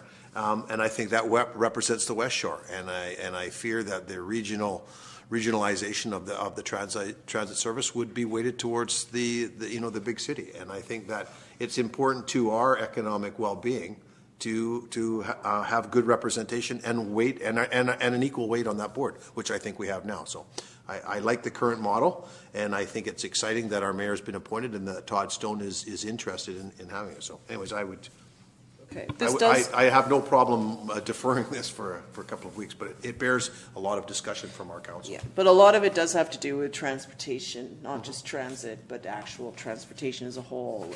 Is there a desire to have any member come to our next council meeting to answer questions? Or do you want to just think about this and make a decision at the next meeting, Councillor Loggins? Oh, sorry, Could we have a motion that we ask them to present to council? Pardon me? Could I make a motion that Yep. we ask them to present to council, and then that way we can simultaneously defer it and receive more information? Yep. Okay, so there's a motion and it's been seconded, so that'll be to invite. It'll be the CRD staff. See, I'm actually on the Transportation Select Committee, but I do share the same concerns that you have. So it's hard to actually speak proactively in favor of something that I have a concern about. So that's where perhaps another member and the CRD staff will come together. So that would be who we would want to present to us. And it is the weighted system is a concern. Councillor Ray. Yes, I just want to add to the comments Councillor Pearson made. I think the biggest concern that I have is that somehow this transportation could morph into sort of along the lines that TransLink is in the Lower Mainland, and I think that really needs a lot of caution. That's my big fear is that, you know, again, you're going to get weighted and it's going to layer costs. So there's a lot of questions I would have. So Okay. I appreciate that opportunity. Okay, so we'll see that at the next meeting then. All those in favor? Opposed? Motion is carried. The next, there is a request from Business for the Arts that our staff complete a community needs assessment about sponsorship training for arts organizations. Would you like staff to complete this or to receive it? Councillor Loggins? Yeah, I would move that staff complete the survey before it closes tomorrow. Yeah, so, sorry, you're asking for staff to complete it tomorrow? Okay. If possible. Tomorrow's the due date. So if you can, please. If not, I understand. So moved by Councillor Loggins and seconded by Councillor Parkinson. Any further discussion? All those in favor? Opposed? Motion's carried. CPark is asking if we want to sponsor a tree for the BC Children's Hospital of Festival of Trees. Councillor Loggins. Yes, if we can put all our staff faces on a little, and council faces on little baubles and stick it on the tree. I don't know that I would feel comfortable doing that. I'm joking. Okay. So there's a cost of $250, but we also have to decorate the tree. With our faces. Well, with your face, maybe. So the tree and lights are provided, but you need to do everything else. So it's one thing to sponsor it, but you actually have to go out and do this thing. So is anyone interested in decorating the tree? Seeing none. Councillor Pearson wants to decorate the tree. No, I'll make a motion that we give them the $250 and anyone can go decorate the tree. Yeah, but we don't want like a bare tree. Bare tree is better than no tree. Yes. We'll hire someone to do it. No, we're not hiring someone to do. Maybe we just leave it. Okay, no, I think that it's a worthwhile cause. It is. We should sponsor it for. The Communities in Bloom decorated it for the last 2 years. So they have all the decorations. Okay, so We can work out the details on so we'll sponsor the decorating. tree and someone will decorate it. Okay. I'm not decorating it. That's all I'm saying. So somebody can. So there's a motion then? Who's moving this? I moved it. Councillor Pearson is moving that he's going to we sponsor the tree and he'll lead the decorations. Seconder? Seconded by Councillor Parkinson. Where does the money come from? And money comes from council contingency? Yeah. We have 250 left. Okay. All those in favor? Opposed? Motion's carried. The next one is we need to reappoint for the Vancouver Island Regional Library Board. So Councillor Ray is going to continue on with that role. Councillor Loggins, are you the alternate? Are you comfortable continuing on that? Okay. So then a motion then to... I'll move that we reappoint Councillor Ray to the library board. Yeah, and complete the necessary forms. All right, that's been moved and seconded. All those in favor? Opposed? Motion's carried. There is some materials here from AVICC about the resolutions. So it's something to think about on what we want to put forward to the AVICC next year. There's also nominations for the executive. So if anyone is interested in that, perhaps you may want to consider putting your name forward. Okay, so I think in this case it'll just be a motion to receive. Point of order? Yes. We appointed myself, but the actual motion that Councillor Pearson stated did not include Councillor Logans as the alternate. So I just want to make sure that that's done properly. Okay. Yeah, as alternate. Because that wasn't part of Councillor Pearson's motion. So I'm not sure if we have to vote on it again. I would just do another motion for the alternate. Okay, we'll do another one and appoint Councillor Loggins as alternate.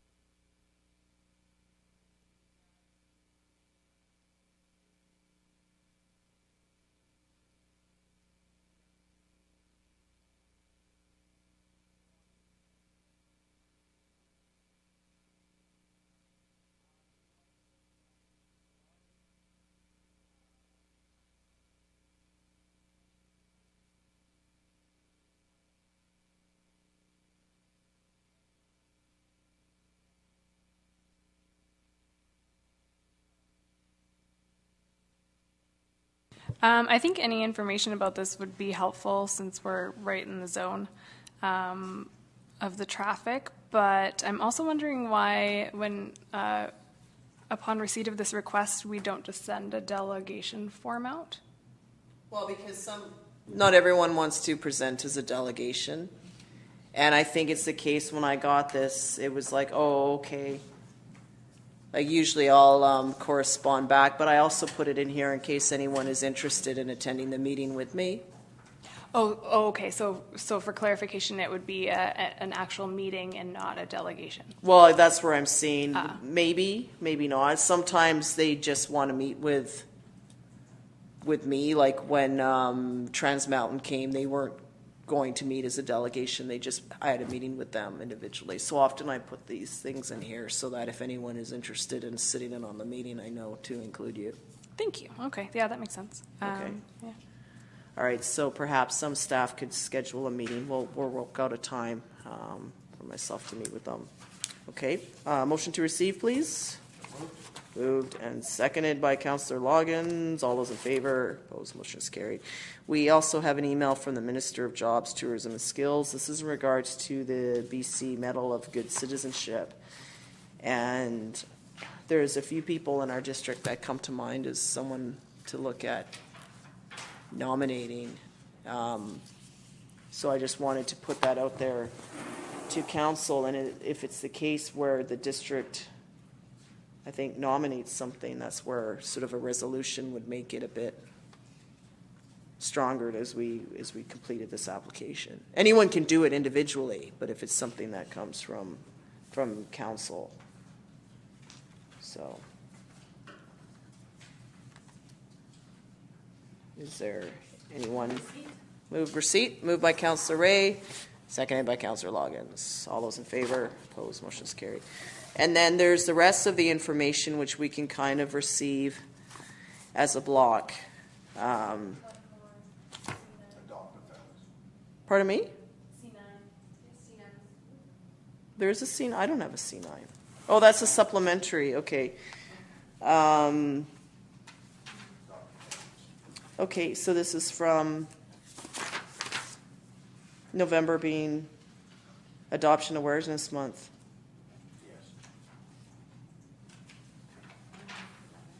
So I think it's just to raise awareness. Yeah, Facebook and Twitter.